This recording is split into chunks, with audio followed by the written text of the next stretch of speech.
અને વૃત્તિ ભગવાનમાં રાખવી, આ કામ કરનારને મુનિ કરતા પણ વધારે પુરુષાર્થ કરવો પડે છે. મુનિ કરતા પણ, મુનિને તો નિવૃત્તિ છે, કોઈ એવા નિમિત્ત છે નહીં, એટલે સહેજે એ ઉપયોગ આત્મા તરફ રાખી શકે. બાકી કામ કરવું, બધું ઉપાધિની ભીડમાં રહેવું અને આત્મ ઉપયોગ સદા જાગ્રત રાખવો.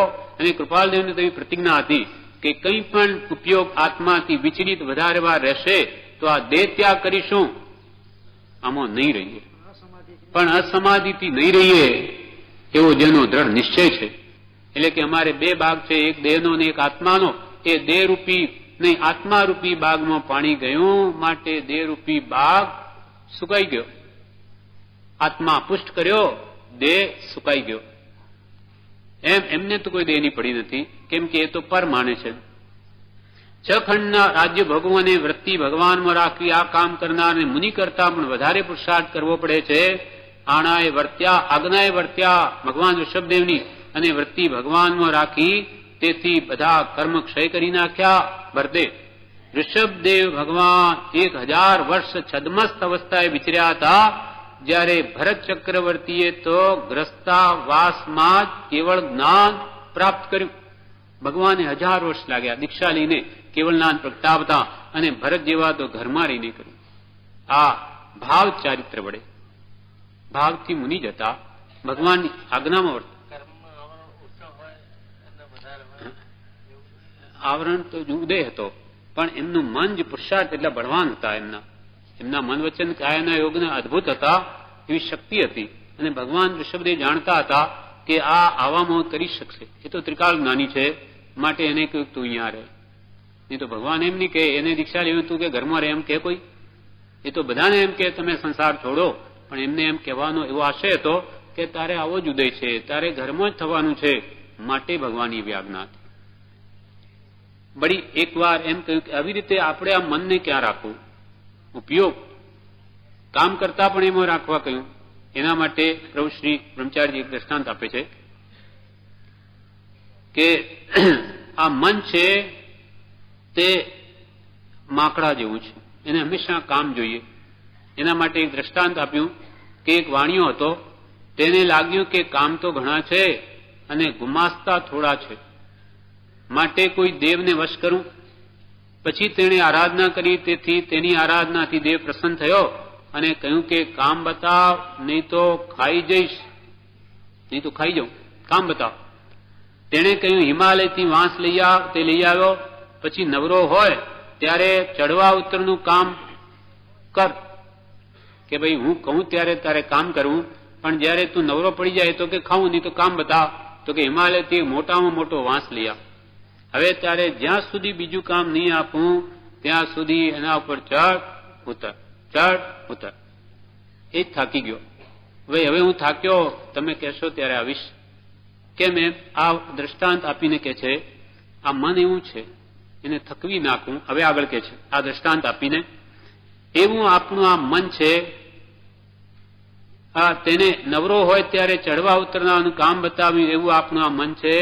તેને સહજાત્મ સ્વરૂપ પરમ ગુરુ મંત્રમાં રાખવું તો થાકે, નહીં તો નહીં થાકે. એ સદાચરણ છે, એને આવું કામ આપી દેવું કે હવે તારે શું કામ છે. બ્રહ્મચારી કહે છે કે જીભને શું કામ છે, કામ હાથથી કરતા હોઈએ એ મનમાં એ તો ચાલુ રાખો, સહજાત્મ સ્વરૂપ પરમ ગુરુ, સહજાત્મ સ્વરૂપ પરમ ગુરુ, એ મારા આત્માનું સ્વરૂપ છે, એ હું છું, એવો ભાવ નિરંતર ચાલુ રાખો. સમય સમય તો કર્મ બંધાય નહીં અને મનને પણ બીજે જવા માટે અવકાશ નહીં મળે. અને એમ કર્યા વિના મન થાકે એવું નથી. વળી કે છે એક 3 પુત્રીઓના દ્રષ્ટાંતથી આપણને બોધ આપે છે કે સમ્યક આચાર કેવી રીતે રાખવા. વિક્રમાદિત્યના સમયમાં 3 પુત્રીઓ એક રાજાએ મોકલી કે ભાઈ આની સાથે આપણે વિરોધ કરવો છે, લડાઈ કરવી છે. તો બીજા દેશના રાજાના મંત્રીએ એમ કહ્યું કે ભાઈ આ રાજા કેવો છે પહેલા આપણે જાણી લઈએ. ઉદાહરણ ભાગ 2 માં દ્રષ્ટાંત આપે છે. તો કે 3 પુતળી ત્યાં મોકલો, એમની કેવી બુદ્ધિ છે આપણે જાણી લઈએ. જે 3 વાંદરાની વાત આવે, એકને કાન નહીં, આ 3 પુતળીઓ મોકલી. એટલે એક 3 પુતળીઓ ત્યાં ગઈ તો ત્યાંનો મંત્રી વિક્રમાદિત્યના મંત્રી મહા હોશિયાર હતા કે ભાઈ આ મોકલવા પાછળનું કઈ ઉદ્દેશ હોવો જોઈએ. એટલે એના એકના કાનમાં સળી નાખી, બીજામાંથી નીકળી ગઈ. એટલે મંત્રીએ કહ્યું કે આ પૂતળીની કિંમત ફૂટી બધાની પણ નહીં, કંઈ કામની નથી. બીજાના કાનમાં, બીજી પૂતળીના કાનમાં આંગળી સળી નાખી કે મોઢેથી નીકળી ગઈ, તો કે એની કંઈક વેલ્યુ, એની કઈ કિંમત ખરી. અને ત્રીજીના કાનમાં સળી નાખી કે તો એના પેટમાં જ ઉતરી ગઈ, બહાર આવી જ નહીં, ત્યારે કે એની કિંમત આના માપ બરાબર સોના ભાર, એના ભારોભાર સોના જેટલી એની કિંમત છે. આ દ્રષ્ટાંત આપીને બોધામૃત ભાગ 2 માં જણાવે છે, તેમ બોધ સાંભળે, સત્પુરુષનો બોધ સાંભળે અને ભૂલી જાય તો પહેલી પૂતળીની પેટે તેની ફૂટી બદામની પણ કિંમત નથી. આ કાને સાંભળી, આ કાને કાઢી નાખ્યું, એને ફૂટી બદામની પણ પહેલી કિંમત પૂતળીની જેમ નથી.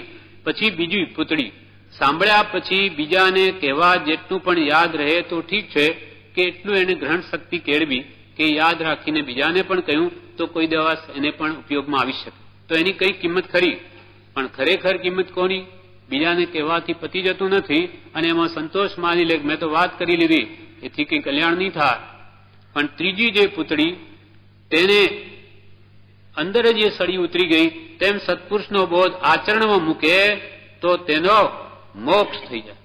ભગવંતોએ જેમ કહ્યું એમ અંદર ઉતારી દે, જીવનમાં પરિણમાવી દે, એ પ્રમાણે વર્તન કરી દે તો જે મોક્ષ પામવાનો સાચો ઉપાય છે. છઠ્ઠું પદ મોક્ષનો ઉપાય છે. એટલે સત્પુરુષના બોધને જીવનમાં પરિણમાવવા તો જ કાર્યસિદ્ધિ થાય છે. સમ્યક જ્ઞાન, સમ્યક દર્શન, પછી આ સમ્યક ચારિત્ર છે. જ્યાં સુધી એ ચારિત્ર એટલે જીવનમાં પરિણમે નહીં, ત્યાં સુધી જ્ઞાન કે શ્રદ્ધા એ સંપૂર્ણતાને પામતા જ નથી. વળી કહ્યું, બોધામૃત ભાગ 3 માં એમ કહ્યું કે કેવડી પાસે એક મોટો રાજા આવ્યો દર્શનાર્થે. કેવડી ભગવંત પાસે એક પત્રમાં બ્રહ્મચારીજી લખે છે, એ કેવડી પાસે કોઈ મોટો રાજા દર્શનાર્થે ગયો અને નમસ્કાર કરીને પૂછે છે કે હે ભગવાન, 3 લોકમાં ઉત્તમ વસ્તુ કઈ હશે? ત્યારે ભગવંત, કેવડી ભગવંતે કહ્યું, ધર્મ જેવી કોઈ ઉત્તમ વસ્તુ આ જગતમાં નથી. ધર્મ જેવી કોઈ ઉત્તમ વસ્તુ જગતમાં નથી. એમ કોણે કહ્યું? કેવડી ભગવાને. ધર્મ શું છે? જેમ કે ધર્મના 2 ભેદ ભગવંતો કહ્યા, ગ્રસ્ત ધર્મ ને મુનિ ધર્મ. એ 2 વડે જીવનો જે આત્મધર્મ એ પ્રગટ કરી શકાય. મૂળ ધર્મની વ્યાખ્યા તો વસ્તુ સ્વભાવો ધમ્મો. વસ્તુનો સ્વભાવ એ ધર્મ છે. આત્મા પણ એક વસ્તુ છે, એનો જાણવા, જોવા અને સ્થિર રહેવાનો સ્વભાવમાં એ ધર્મ છે. પણ એ ધર્મને પામવાને માટે ગ્રસ્ત ધર્મ અને મુનિ ધર્મની જ્ઞાની પુરુષો યોજના કરી છે. સ્વભાવને પામવા તો કે ધર્મ સર્વોત્કૃષ્ટ છે. તમે તમારા ધર્મમાં આવી જાઓ. પાણીને ગરમ કરીએ પછી નીચે ઉતારીએ કે ના ધર્મમાં આવી જાય, સ્વભાવમાં શીતળ બની રહે તો શાંત રહે છે. એ ગરમ કાયમ રહી ન શકે. માટે તમે આ રાગદ્વેષના ભાવો કરીને બંધાવો છો, દુઃખી થાઓ છો.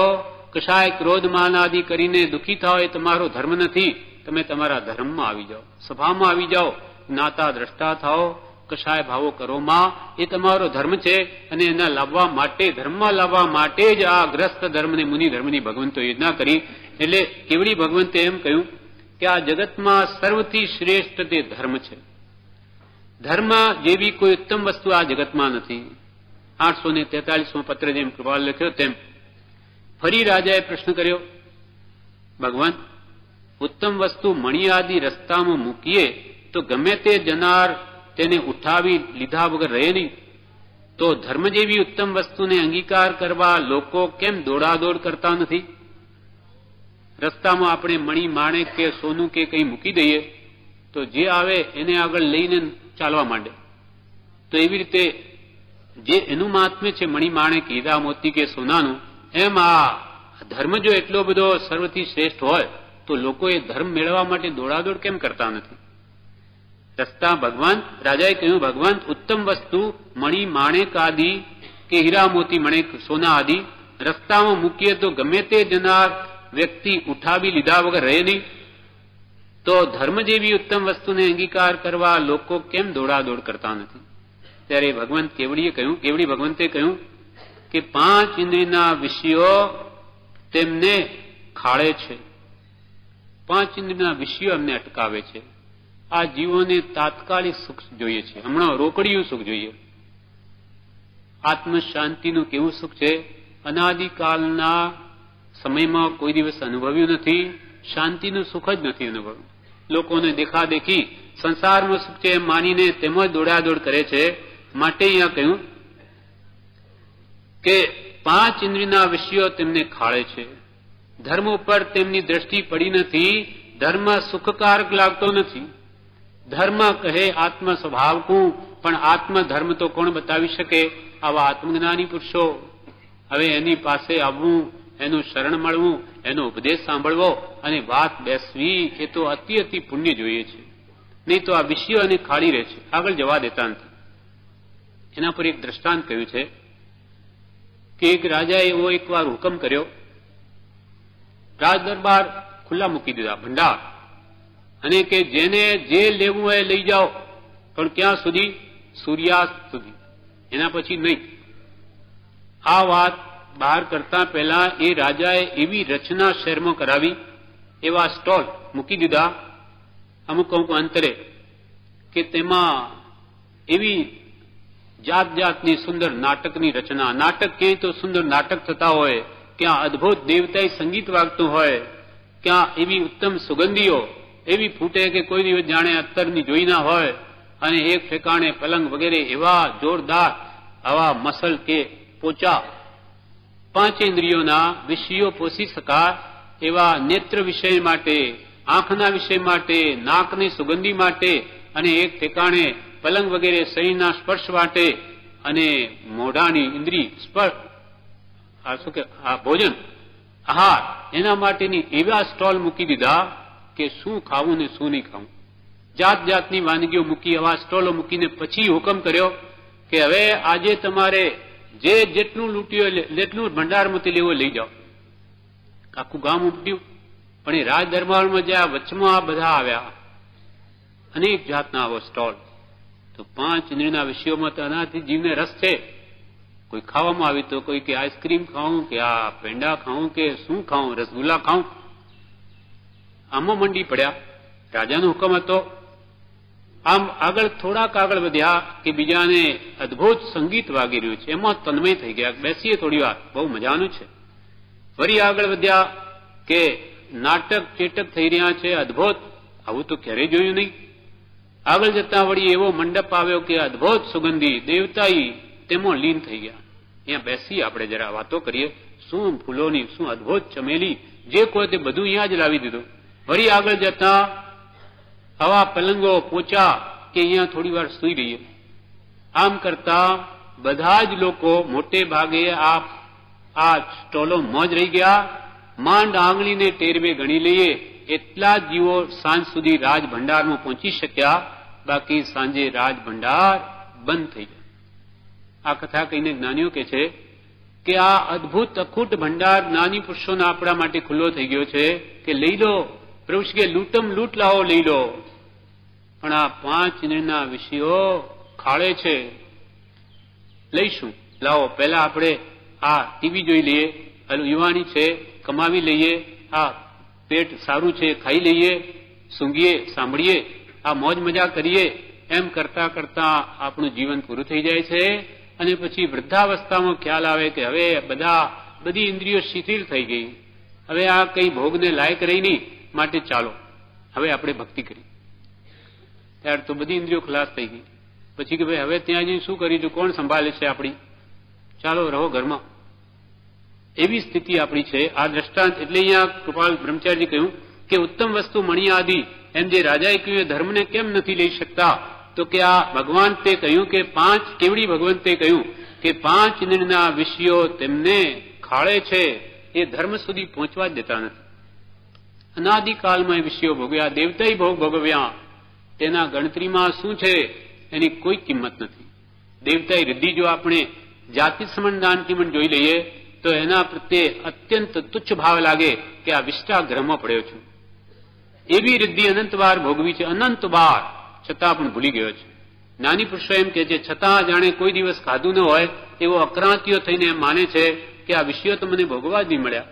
આમ 5 ઇન્દ્રિયના વિષયો તેમને ખાળે છે, તેથી ધર્મ ઉપર તેની દ્રષ્ટિ પડી નથી. ધર્મ તેને સુખકર લાગ્યો નથી. ખાકરની ખિસકોલી સાકરનો સ્વાદ શું જાણે? જો ધર્મનો સ્વાદ ચાખે તો તેને પછી મૂકે નહીં. એકવાર જો આત્માની શાંતિનો અનુભવ કરી લે, અહીંયા મહિનો રહીને પછી ઉપાધિ અને ઝેર રૂપ લાગે, ટેન્શન રૂપ લાગે. આ તો બહુ શાંતિનું મજાનું જીવન છે. આવી રીતે આપણે જીવીએ તો કેવી મજા આવી જાય. પણ એના માટે ભાગ્ય જોઈએ. વળી બોધામૃત ભાગ 3 આપણે કેવી રીતે સમ્યક આચારરૂપ પ્રવર્તવું એના ઉપર એક દ્રષ્ટાંત આપે છે બ્રહ્મચારીજી, કે ભગવાન મહાવીર સ્વામીના સમયમાં ચેડા મહારાજાના પક્ષમાં, ચેડા મહારાજા એટલે ચેલના રાણીના પિતા છે, ક્ષણિક મહારાજાની પત્ની ચેલના, એના પિતા ચેડા રાજા હતા. એના પક્ષમાં એક વણાગ નટવર નામનો એક શ્રાવક હતો. ભગવાનનો બહુ ભક્ત હતો. એ મોટો રાજા ચેડા રાજાનો હુકમ થવાથી યુદ્ધમાં ઉતરવાનું થયું. એને ઉપરના રાજાનો હુકમ આવ્યો કે તમારે યુદ્ધમાં જવાનું છે. એ પ્રતિદિન રાજા હોવા છતાં 2 ઉપવાસ કરે, ત્રીજે દિવસે પારણું કરે. પણ હવે ત્રીજા દિવસે પારણાના દિવસે રાજાનો હુકમ આવ્યો એટલે એને થયું કે હવે આ પારણાના દિવસે હું પારણું કરીને લડાઈમાં જઉં એના કરતો તો ગુરુ મહારાજને પૂછું એ આજે પણ ઉપવાસની આજ્ઞા આપી દે તો લઈ લઉં. જઈને અપાશ્રમમાં જઈને શ્રી ગુરુને પૂછ્યું કે ભગવંત આજે મારે લડાઈમાં જવાનો હુકમ છે તો આપને મારે ત્રીજો ઉપવાસ કરવાની ઈચ્છા છે. ત્યારે ભગવંતે કહ્યું એ બરાબર છે. એ વિચાર તેને ગુરુ આગળ જણાવ્યો એટલે ગુરુએ તેને ઉપવાસની સંમતિ આપી અને જણાવ્યું કે તને યુદ્ધમાં એમ લાગે કે હવે આ દેહ વિશેષ ટકે તેમ નથી, ત્યારે સારથીને કહીને રથ એકાંતમાં હંકાવી દેજો. લાગે કે હવે આ દેહ ટકે એમ નથી તો મરી જવું પણ આપણે આ છોડવોની રણ મેદાન એવું રાખીશ માં, તું સારથીને કહેજે કે હવે રથ એકાંતમાં લઈ લે, સમાધિ મરણ કરવા માટે, દેહ ટકે એમ નથી એમ કરજે. અને પછી ત્યાં રથ હંકાવી એકાંતમાં ત્યાં ઉતરી જમીન પર સ્વસ્થ સૂઈને મંત્રની આરાધના ભક્તિ કરવી એમ ગુરુએ કહ્યું. સમાધિ મરણ કરવું, મંત્ર સહિત દેહ ત્યાગ કરવો, તે વાત તેનો સારથી પણ સાંભળતો હતો. રાજાને આ વાત શ્રી ગુરુએ કહ્યું. સારથી પણ આ સાંભળી રહ્યો છે બહારથી કે કંઈક ગુરુ મહારાજ એને કંઈક કહી રહ્યા છે આપણા રાજાને. હવે યુદ્ધમાં ગયા, સામે લડવા આવેલા તે રાજાએ કહ્યું કે પ્રથમ ઘા કરવા કહ્યું. ત્યારે આ રાજા જે ભગવાનનો ભક્ત છે એને તો કહ્યું, વણાગ, એનું નામ વણાગ નટવર, એને કહ્યું કે હું તો રક્ષા કરું, શ્રાવકના વ્રત છે, હું કોઈને પહેલા મારું નહીં, પણ પ્રતિઘાત મારે કોઈ મારે તો એની રક્ષા મારી કરીશ, બચાવ કરું. એટલે એને કહ્યું કે હું પહેલા શરૂઆત નહીં કરું. એટલે સામાવાળા રાજાએ શૂરવીરપણું બતાવવા ખાતર 5 બાણ તો રાજાને, 5 સારથીને 5 બાણ ઘોડાઓને મારી દીધા. પણ રાજા બચાવ કરી શક્યો નહીં અને મરણ પમાડે તેવા તે બાણ જાણી તેણે સારથીને રથ એક બાજુ નદી તરફ લઈ જવા કહ્યું. બસ પતી ગયું, હવે આપણે જીવી શકીએ ને, આ ઝેરી બાણ છે માટે રથને એક બાજુ લઈ લો. તેથી તેણે તે પ્રકારે કર્યું. સારથીને કહ્યું એટલે ત્યાં જઈને ઉતરીને ઘોડાના બાણ કાઢી નાખ્યા રાજાએ, તો તે ઘોડાઓ તો પ્રાણ રહિત થઈ ગયા, મરી ગયા. બસ એ સ્થિતિ આપણી થવાની છે.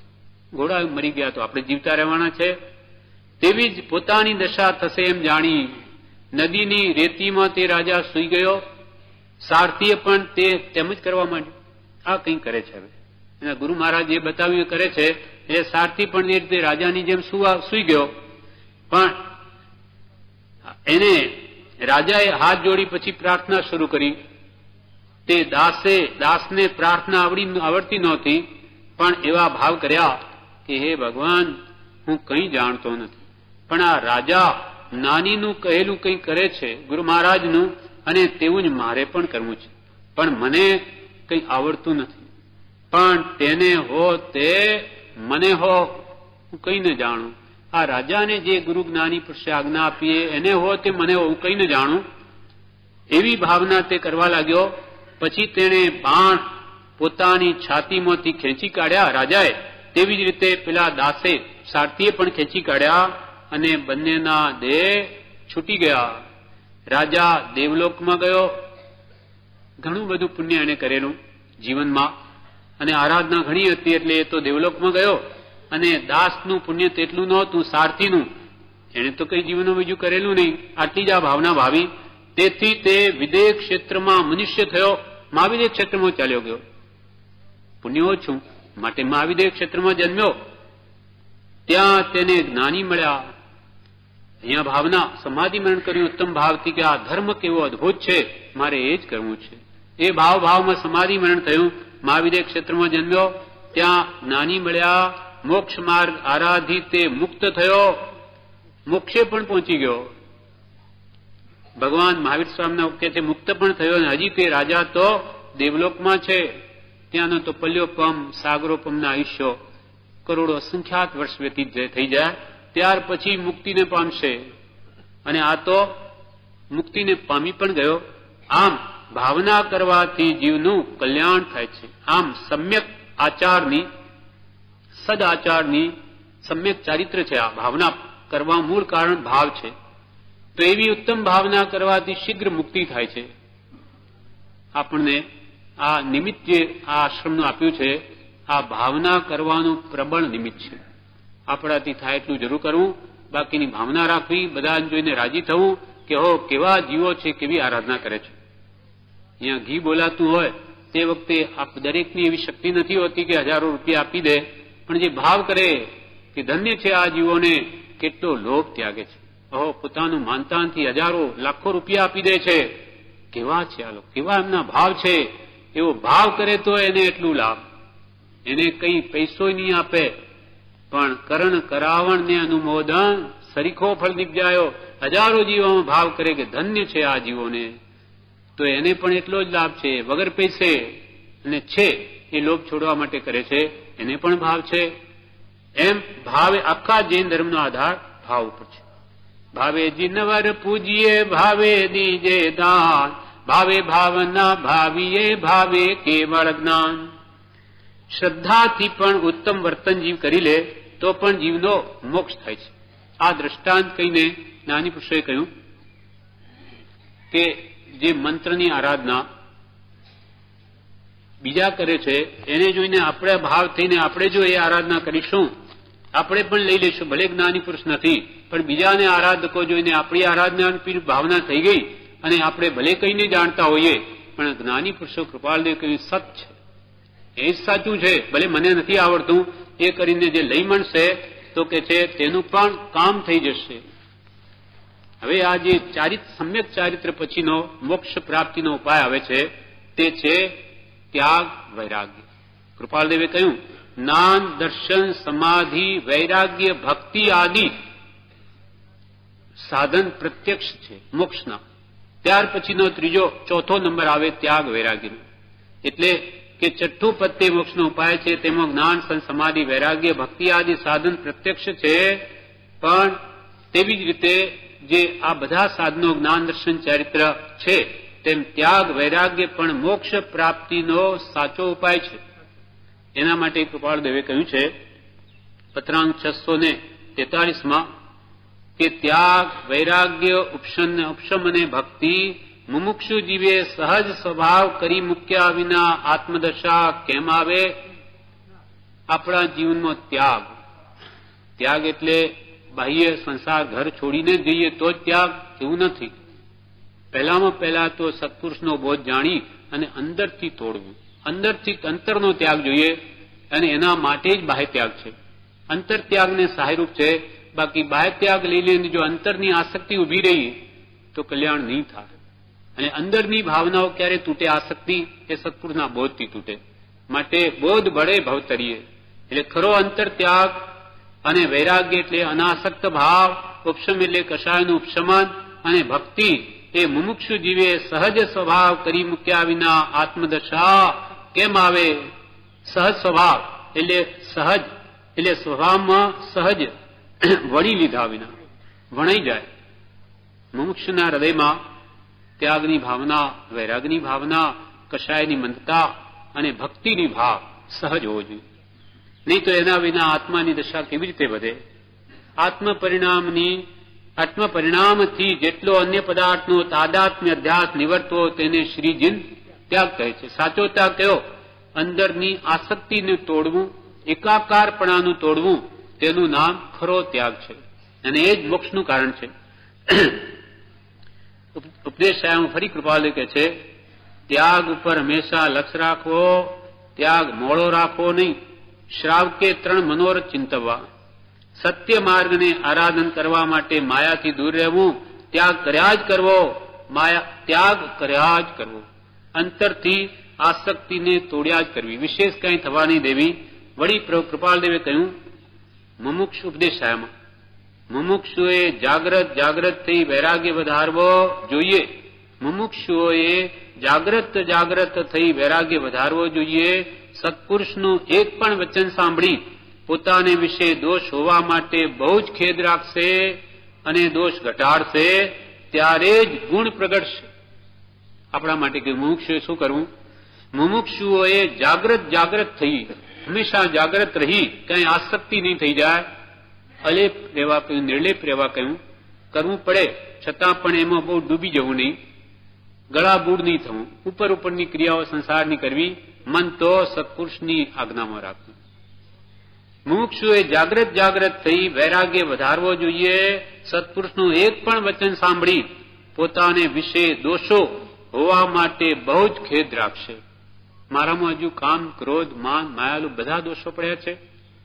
ખરેખર પોતાને જુએ તો બધા જ પડ્યા છે, તો બીજાના જોવાનો ક્યાં અવકાશ છે? મારા કાઢું પહેલા અને બીજાના તો છે કે નહીં, હું કેવી રીતે કહી શકું? એ તો અંતરના દોષો છે, બહાર થોડી દેખાય. પોતાના દોષો હોવા માટે મુમુક્ષુને બહુ જ ખેદ તે રાખશે અને દોષ ઘટાડશે, ત્યારે જ ગુણ પ્રગટશે. દોષો જોઈને દોષોને ઘટાડવા ત્યારે જ કે છે ગુણ પ્રગટશે. સત્સંગ સમાગમની જરૂર છે. કૃપાલ કે છે દોષો ઘટાડવા માટે સત સમાગમની જરૂર છે. બાકી સત્પુરુષ તો જેમ એક વટે માર્ગ બીજા વટે માર્ગને રસ્તો બતાવી ચાલ્યો જાય છે, તેમ બતાવી ચાલ્યા જાય છે. નાની પુરુષો આપણા દોષ ઘટાડવા બેસે નહીં, એ તો ઘટાડવાનો માર્ગ બતાવે કે ભાઈ જુઓ આ દોષ કહેવાય, આ ગુણ કહેવાય, અને આમ કહીને તો ચાલ્યા જાય. માર્ગ બતાવીને આ સુખનો માર્ગ છે, આ દુઃખનો માર્ગ છે. જેમ આપણે મોટર લઈને ગયા હોય કે ભાઈ મુંબઈ જવું છે, કોઈને પૂછીએ તો કે ભાઈ આ રીતે તમારો મુંબઈ જાય છે, અમદાવાદ જાય છે, માર્ગ જવું ન જવું તમારા હાથમાં, ક્યાં જવું છે. નાની પુરુષો કે ભાઈ આ સુખનો માર્ગ છે અને શાશ્વત સુખ આપશે, અને આ સંસારનો માર્ગ તમને દુઃખી કરશે, જન્મ મરણ વધારશે. અને આ એના જો જવું હોય મુક્તિ તો આ જ્ઞાન, દર્શન, ચારિત્ર, ત્યાગ, વૈરાગ, ઉપશમ, ભક્તિ, કા સત્સંગ, આજ્ઞા એ આરાધો તો તમે જરૂર મુક્તિને પામશો. અને આ જો નહીં કરશો તો જન્મ જરા મરણના દુઃખો અનંતકાળથી ભોગવો છો, ભોગવતા જ રહેશો. એ આપણને માર્ગ બતાવી ને કૃપાલદેવ જે જ્ઞાની માર્ગ તો ચાલ્યા જશે. એ આપણા માટે થોભે નહીં.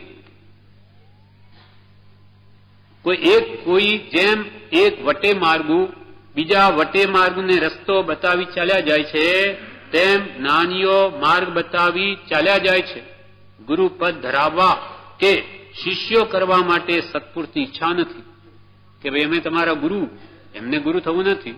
એ તો આપણા હિત માટે આપણે કહીએ છીએ કે આપ અમારા ગુરુ, એમને ગુરુપદ નથી જોઈતું. એથી એમને શું લાભ છે? કૃપાલદેવને એક નાનચંદભાઈને ખૂબ એમનો મનની બધી વાતો કરી લીધી, એટલે એવો ભાવ આવી ગયો, ભેટી પડ્યા અને એવો ભાવ આપી ગયો કે હા એમને તો માથામાં ઉપાડી લો, શું કરું? નાનચંદભાઈ પૂનાવાળા.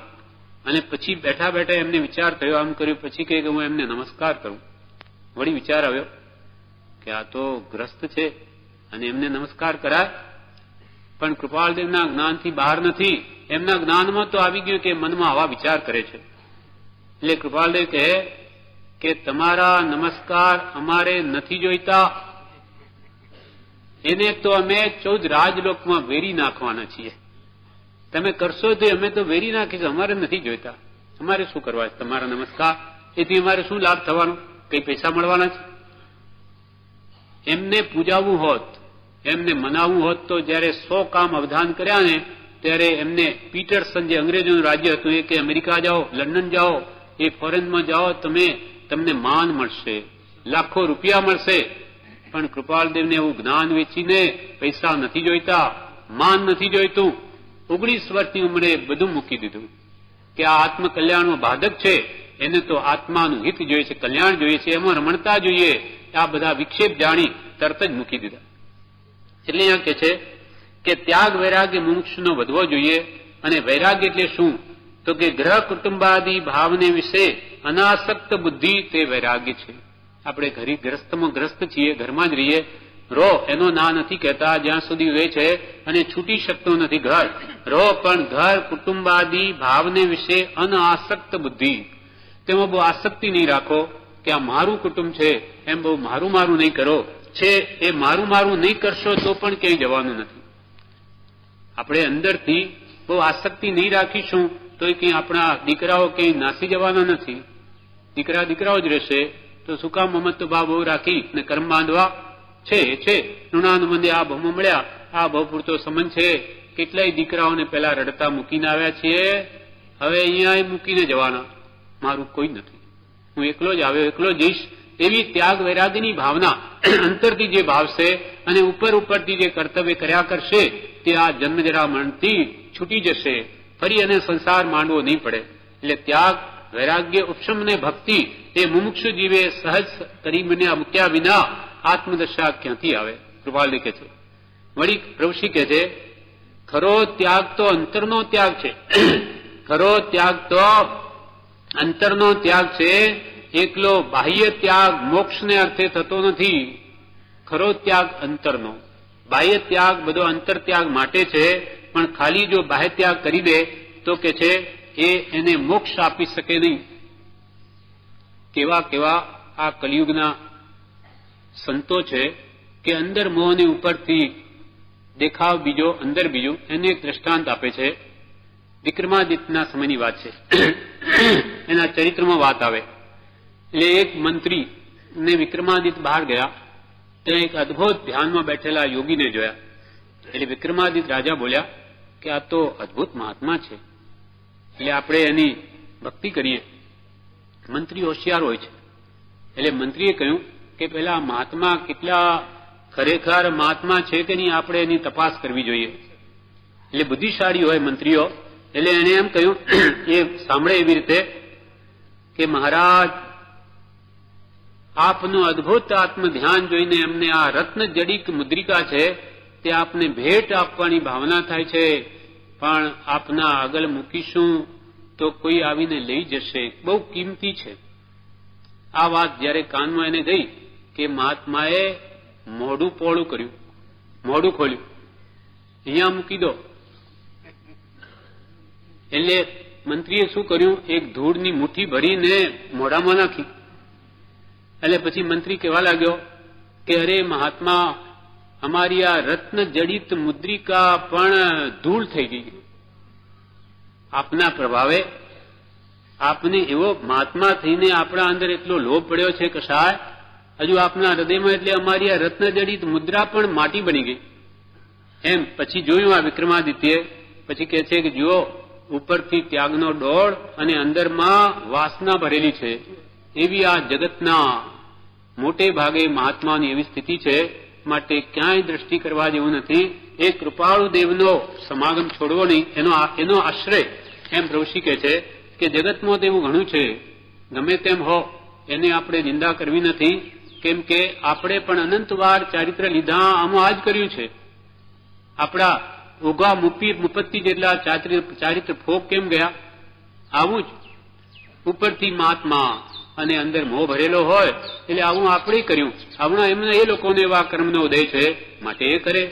આપણે તો એટલું જ જાણવું કે આ જોઈને આપણે જાગૃતિ રાખવી કે આવી રીતે ક્યાંય ફસાઈ જવું નહીં. અનાદિકાળથી કુગુરુના આશ્રય આપણે રજળ્યા છીએ, માટે આ ભાવમાં એક પરમ કૃપાળુ દેવને જ માનવા.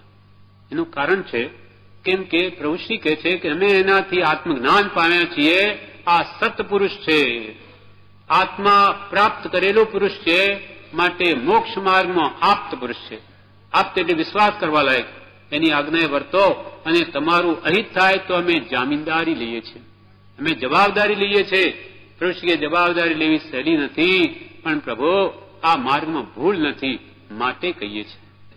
બાકી તમને ખોટે માર્ગે ચડાવી દઈએ, સંસારના માર્ગે, વિપરીત માર્ગે, અને તમે એને સંસાર રજડો અને એનું અમે તમને ખોટે માર્ગે ચડાવ્યા એટલે અમે રજડીએ, એવું ભાવ દુઃખ પ્રભુ અમને વાલું નથી કે તમે રજડો ને અમે રજડીએ.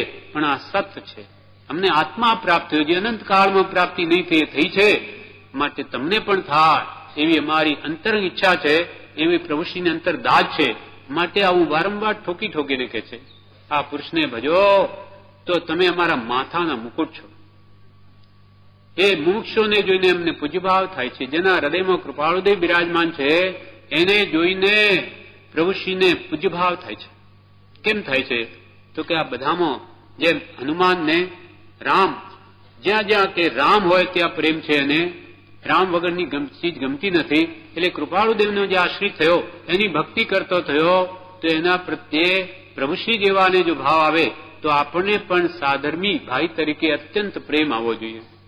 કેમ કે સાચી સગાઈ તે સાધર્મી ભાવની ભાઈની જ છે. બ્રહ્મચારીજી લખ્યું છે, સગાઈ સાચી સૃષ્ટિમાં છે સદગુરુની એક, બીજી તેના ભક્તની બાકી જૂઠી અનેક. સાચી સગાઈ સત્પુરુષની કાં તેના આશ્રિતની, જ્ઞાની ને જ્ઞાનીના આશ્રિત બે મોક્ષ માર્ગમાં છે. સગાઈ સાચી સૃષ્ટિમાં છે સદગુરુની એક, બીજી તેના ભક્તની, ભક્ત એટલે સાધર્મી ભાઈ, બાકી જૂઠી અનેક. બાકી જે આપણી જે વ્યવહારિક સગાઈ સગા સંબંધીઓની છે, વેવાઈઓ વગેરે, એ બધી જૂઠી. એ આપણું સમાધિમાં નહીં કરાવે. ગમે એટલા આપણા સગા સંબંધીઓ હશે અને મરણ પથારીએ સાતા પૂછવા આપશે, મરણ બગાડવામાં એ નિમિત્ત છે, સુધારવામાં નથી. જયારે મુમુક્ષુ ભાઈઓ જો આવી ચડ્યા તો એ સ્મરણ કે ભક્તિ કે પત્રો સંભળાવીને આપણું મરણ સુધારી દેશે. જયારે પેલા લોકો તો વ્યવહારિક રીતે પૂછવા આવશે, કેમ છે, સારું છે, દવા લો છો કે નહીં, લેજો, એમ વાતો કરીને ચાલ્યા જાય. કોઈ સેવા ચાકરી નહીં, ઉડતું જે શાંતિઓ એને ભંગ કરે, આ બધો વ્યવહાર છે. પણ સત્પુરુષો કે એના આશ્રિત સાથે સમાગમ રાખવો, મુમુક્ષો સાથે, તો અંત વખતે એકબીજાના સહાયરૂપ થવું, એના સમાધિમણમાં કારણરૂપ થવું, તો આપણો પણ એ કોઈ દિવસ અવસર આવવાનો છે, એમાં એ પણ મદદરૂપ થશે. આપણે ભવો ભવનું સાટું મળી રહેશે. એક ભવનું સમાધિ મરણ તે જ્યાં સુધી આપણો આત્મા મોક્ષને નહીં પામે ત્યાં સુધી બધા જ મરણ સમાધિ મરણ જ થશે, એવો નિયમ છે. તેવો અદભુત લાભ કરવા નાની પુરુષની ભક્તિ એને આશ્રમનો સમાગમ રાખીને આપણે વર્તું. આ પ્રમાણે આ મોક્ષ પદનો ઉપાય, મોક્ષ છઠ્ઠું પદ તે મોક્ષનો ઉપાય છે. એને આપણે જ્ઞાન, દર્શન, ચારિત્ર 3 વિષયો વિશે વાંચી ગયા. હવે એના સંબંધમાં વૈરાગ્ય ઉપશમ, અને પછી રાગ દ્વેષનો અભાવ, અને પછી આજ્ઞા, પછી સત્સંગ અને કષાયનું ઉપશમન, એ બધા એક એક વિષયો જે મોક્ષ માર્ગના મૂળભૂત કારણો છે, એમાં એને કરવાથી આપણી મુક્તિ અવશ્ય થાય. એ જ્ઞાની પુરુષોએ આપણને ઉપાય જે વિશેષ બતાવ્યા છે, જે આપણે આવતીકાલે લેશું. આજે તો સાંજે આ સપના વગેરેનું ઘી બોલાશે, એટલે ભગવાનનો જન્મ વાંચન થશે. કૃપાળુ દેવ ઉપદિષ્ટ પત્રાંક 6 પદનો પત્ર, તેમાં છઠ્ઠું પદ મોક્ષનો ઉપાય છે. મોક્ષના ઉપાય વિશે પરમ કૃપાળદેવે કહ્યું કે છઠ્ઠું પદ તે મોક્ષનો ઉપાય છે. જો કદી કર્મ બંધ માત્ર થયા કરે એમ જ હોય તો તેની નિવૃત્તિ કોઈ કાળે સંભવે નહીં. પણ કર્મબંધથી વિપરીત સ્વભાવવાળા એવા જ્ઞાન, દર્શન, સમાધિ, વૈરાગ્ય, ભક્તિ આદિ સાધન પ્રત્યક્ષ છે. જે સાધનના બળે કર્મબંધ શિથિલ થાય છે, ઉપશમ પામે છે, ક્ષીણ થાય છે, માટે તે જ્ઞાન, દર્શન, સંયમ આદિ મોક્ષપદના ઉપાય છે. કૃપાળુદેવે મોક્ષપદનો ઉપાય, મોક્ષ આપણને ગમે હોય પણ એનો ઉપાય ન જાણીએ ત્યાં સુધી એની પ્રાપ્તિ કેવી રીતે થાય? તેના માટે કૃપાળદેવે જ્ઞાન, દર્શન, સમાધિ, વૈરાગ્ય, ભક્તિ આદિ. આદિમાં શું? તો કે જ્ઞાન એટલે સમ્યક જ્ઞાન, દર્શન એટલે સમ્યક દર્શન, સમાધિ એટલે ચારિત્ર, સમ્યક ચારિત્ર, અને પછી વૈરાગ્ય, વૈરાગ્ય ભાવ, અને વૈરાગ્યને વિપરીત રાગ દ્વેષનો અભાવ. આ બધા મોક્ષપદના ઉપાય છે. ત્યાર પછી ભક્તિ આદિ એટલે ભક્તિ, ઉપશમ, આજ્ઞા, પુરુષાર્થ અને સત્સંગ. આ 11 કારણો મુખ્ય રીતે મોક્ષપદ પ્રાપ્ત કરવાના ઉપાય છે. તેમાં આપણે સમ્યક જ્ઞાન, સમ્યક દર્શન, સમ્યક ચારિત્ર, વૈરાગ્ય, અહીંયા સુધી આપણે વાંચી ગયા.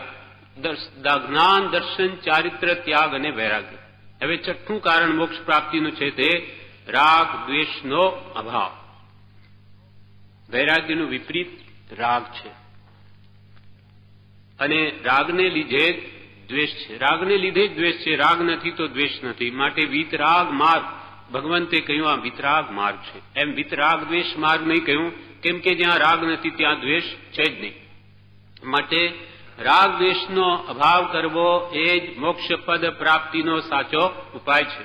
એટલે કૃપાલદેવે કહ્યું રાગ દ્વેષ અજ્ઞાન એ મુખ્ય કર્મની ગ્રંથ થાય નિવૃત્તિ જે હતી તે જ મોક્ષનો પંથ. આત્મસિદ્ધિમાં સંક્ષેપમાં કહ્યું, તેમજ ઉપદેશ છાયામાં પણ કૃપાલદેવ જણાવે છે કે જૈન માર્ગ શું? કૃપાલદેવ કહે છે જૈન માર્ગ શું? પ્રશ્ન વિરામ. રાગ દ્વેષ ને અજ્ઞાનનું જવું તે. એટલે મોક્ષ માર્ગ શું? તો કે મોક્ષનો અર્થાત મોક્ષનો ઉપાય શું? તો કે રાગ દ્વેષ અને અજ્ઞાનનો નાશ કરવો એ જ મોક્ષ માર્ગ છે. રાગ દ્વેષ અજ્ઞાન શું છે? મોહની કર્મનો પરિવાર છે. કર્મ અનંત પ્રકારના, તેમાં મુખ્ય 8, તેમાંય મુખ્ય મોહની હણાય તે કુંપાટ. આ રાગ દ્વેષ છે, ચારિત્રમો છે, એની 25 પ્રકૃતિઓ છે, અને દર્શનમો છે તે એની 3 પ્રકૃતિ, એ અજ્ઞાન છે. રાગ દ્વેષ અજ્ઞાન કહો અથવા દર્શન મોહ કે ચારિત્ર મોહ કહો અથવા બેનું ભેગુના મોહનીય કર્મ કહો અથવા અંતરંગ પરિગ્રહ કહો, એક જ છે. અંતરંગ શત્રુઓને હણવા રાગ દ્વેષ કહો કે કશાય ભાવ કહો, એક જ છે. એમ જૈન માર્ગ શું? તો કે રાગ દ્વેષ ને અજ્ઞાનનું જવું તે. કૃપાલ કે જ્યાં ત્યાંથી રાગ દ્વેષ રહિત થવું એ જ મારો ધર્મ છે. મારો એટલે આત્માનો ધર્મ છે. વળી કહ્યું મોક્ષમાળામાં રાગ વિના સંસાર નથી ને સંસાર વિના રાગ નથી. જ્યાં રાગ છે ત્યાં સંસાર છે અને જ્યાં વિતરાગતા છે ત્યાં સંસાર નથી. વળી ઉપદેશ છાયામાં કહ્યું કે રાગ દ્વેષ અજ્ઞાન જેના ગયા તેનું ગમે તે વેશે, ગમે તે જગોએ, ગમે તે લિંગે કલ્યાણ થાય છે. રાગ દ્વેષ જેને હણી કાઢ્યા તે ગમે તે વેશમાં હો, ભલે મુનિ વેશમાં હો અથવા શ્રાવકના વેશમાં હો, ગ્રસ્ત વેશમાં હો, તો પણ એનું કલ્યાણ સંભવે છે. વેશ આડો નથી આવતો. એનું પ્રમાણ ભરત ચક્રવર્તી છે, કુર્મા પુત્ર છે, કે જે ઘરમાં રહ્યા છતાં જેમને કેવળ જ્ઞાન પ્રગટાવ્યું છે. અથવા ભગવાન ઋષભદેવની માતા મરુદેવા માતા હાથીના હોદ્દે, અંબાડી સહિત હાથીના હોદ્દે બેઠા છે, ત્યાં એમને આ જ્ઞાન પ્રાપ્ત થયું છે. એટલે મરુદેવી માતાને હાથીના હોદ્દે અનિત્ય ભાવના ભાવતા ત્યાં શ્રેણી માંડી અને કેવળ જ્ઞાન પ્રગટ્યું અને તરત જ ત્યાં જ એમનું આયુષ્ય પૂરું થઈ જાય છે અને ત્યાંથી સિદ્ધ બની જાય છે.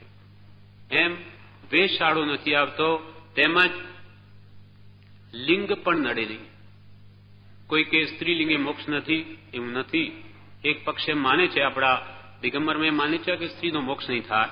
એટલે એક દિગંબરે પ્રભુને એમ પૂછ્યું કે પ્રભુ સ્ત્રીનો મોક્ષ થાય? ત્યારે પ્રભુશ્રી કહે પ્રભુ મોક્ષ તો સ્ત્રીનો નહીં થાય અને પુરુષનો નહીં થાય. મોક્ષ તો પ્રભુ આત્માનો થાય છે અને સ્ત્રી કે પુરુષ એ તો કર્મનું સ્વરૂપ છે. આત્મા કોઈ સ્ત્રી નથી, પુરુષ નથી. અને જે આત્મભાવને પામ્યો તે મોક્ષને પામે. એટલે અહીંયા કોઈ પણ કૃપાળ કે લિંગ પણ એને નડતું નથી. રાગ દ્વેષ ને અજ્ઞાન જેના ગયા તેનું ગમે તે વેશે, ગ્રસ્ત વેશે કે મુનિ વેશે અથવા ગમે તે જગોય, કે ભાઈ આ તો આર્ય દેશમાં હોય તો જેનો મોક્ષ થાય, અનાર્ય દેશમાં નહીં થાય. અનાર્ય દેશમાં આત્મ પ્રાપ્તિના સાધનો નથી, માટે એમ કહ્યું કે ત્યાં કોઈ આધાર નથી. બાકી જે આત્મજ્ઞાન પામ્યા પછી એ ગમે તે દેશમાં હો, ભારતમાં હો કે ગમે ત્યાં હો, અહીંયાનું આત્મજ્ઞાન પામીને કે આત્મા સંબંધીનું જ્ઞાન મેળવી અને ગમે તે દેશમાં રહ્યો હોય તો પણ તેને કંઈ દેશ નડે નહીં. જો રાગ દ્વેષ જ્ઞાન કાઢે તો જરૂર કલ્યાણ થાય. અને ગમે તે લિંગ, લિંગ એટલે સ્ત્રીલિંગ કે પુલ્લિંગ કે નપુંસક લિંગે પણ મુક્તિને પામ્યા છે. આવી રીતે 15 ભેદે શ્વેતાંબરમાં સિદ્ધ કયા છે. કૃપાલદેવે જ્યાં કહ્યું 15 ભેદે સિદ્ધ કયા, તેનું કારણ રાગ દ્વેષ ને અજ્ઞાન જેના ગયા તેનું ગમે તે વેશે, ગમે તે જગોએ, ગમે તે લિંગે કલ્યાણ થાય તે છે.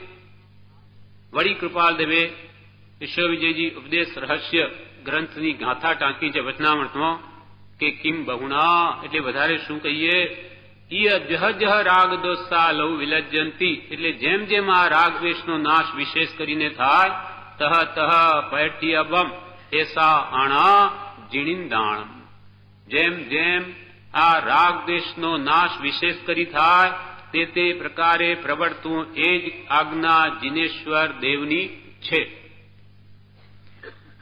એના ઉપર ઉપદેશામૃતમાં એક ઋષિએ દ્રષ્ટાંત આપ્યું કે આ રાગ કેવો છે, પરિગ્રહ પ્રત્યેનો, કુટુંબ પ્રત્યેનો, ધન પ્રત્યેનો એ મુનિઓને પણ ખાળે છે.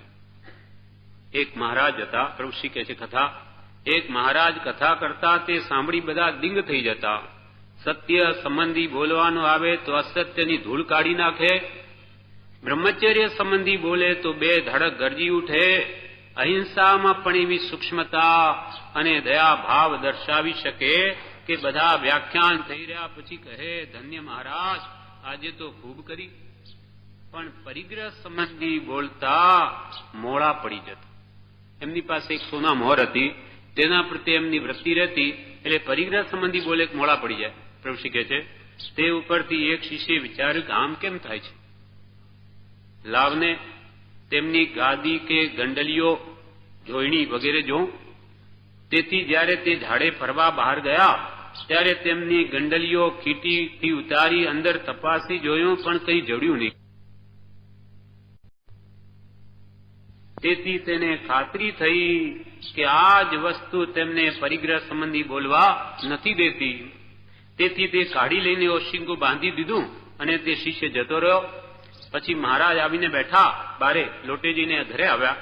ઓશિકું કોઈએ છોડ્યું એમ જોયું, કંઈ આગુ પાછું કર્યું એમ લાગ્યું, એટલે ત્યાં તેમ કોઈએ બાંધ્યું હોય એમ લાગ્યું, તેથી છોડ્યું જોયું તો મોહર ન દીઠી.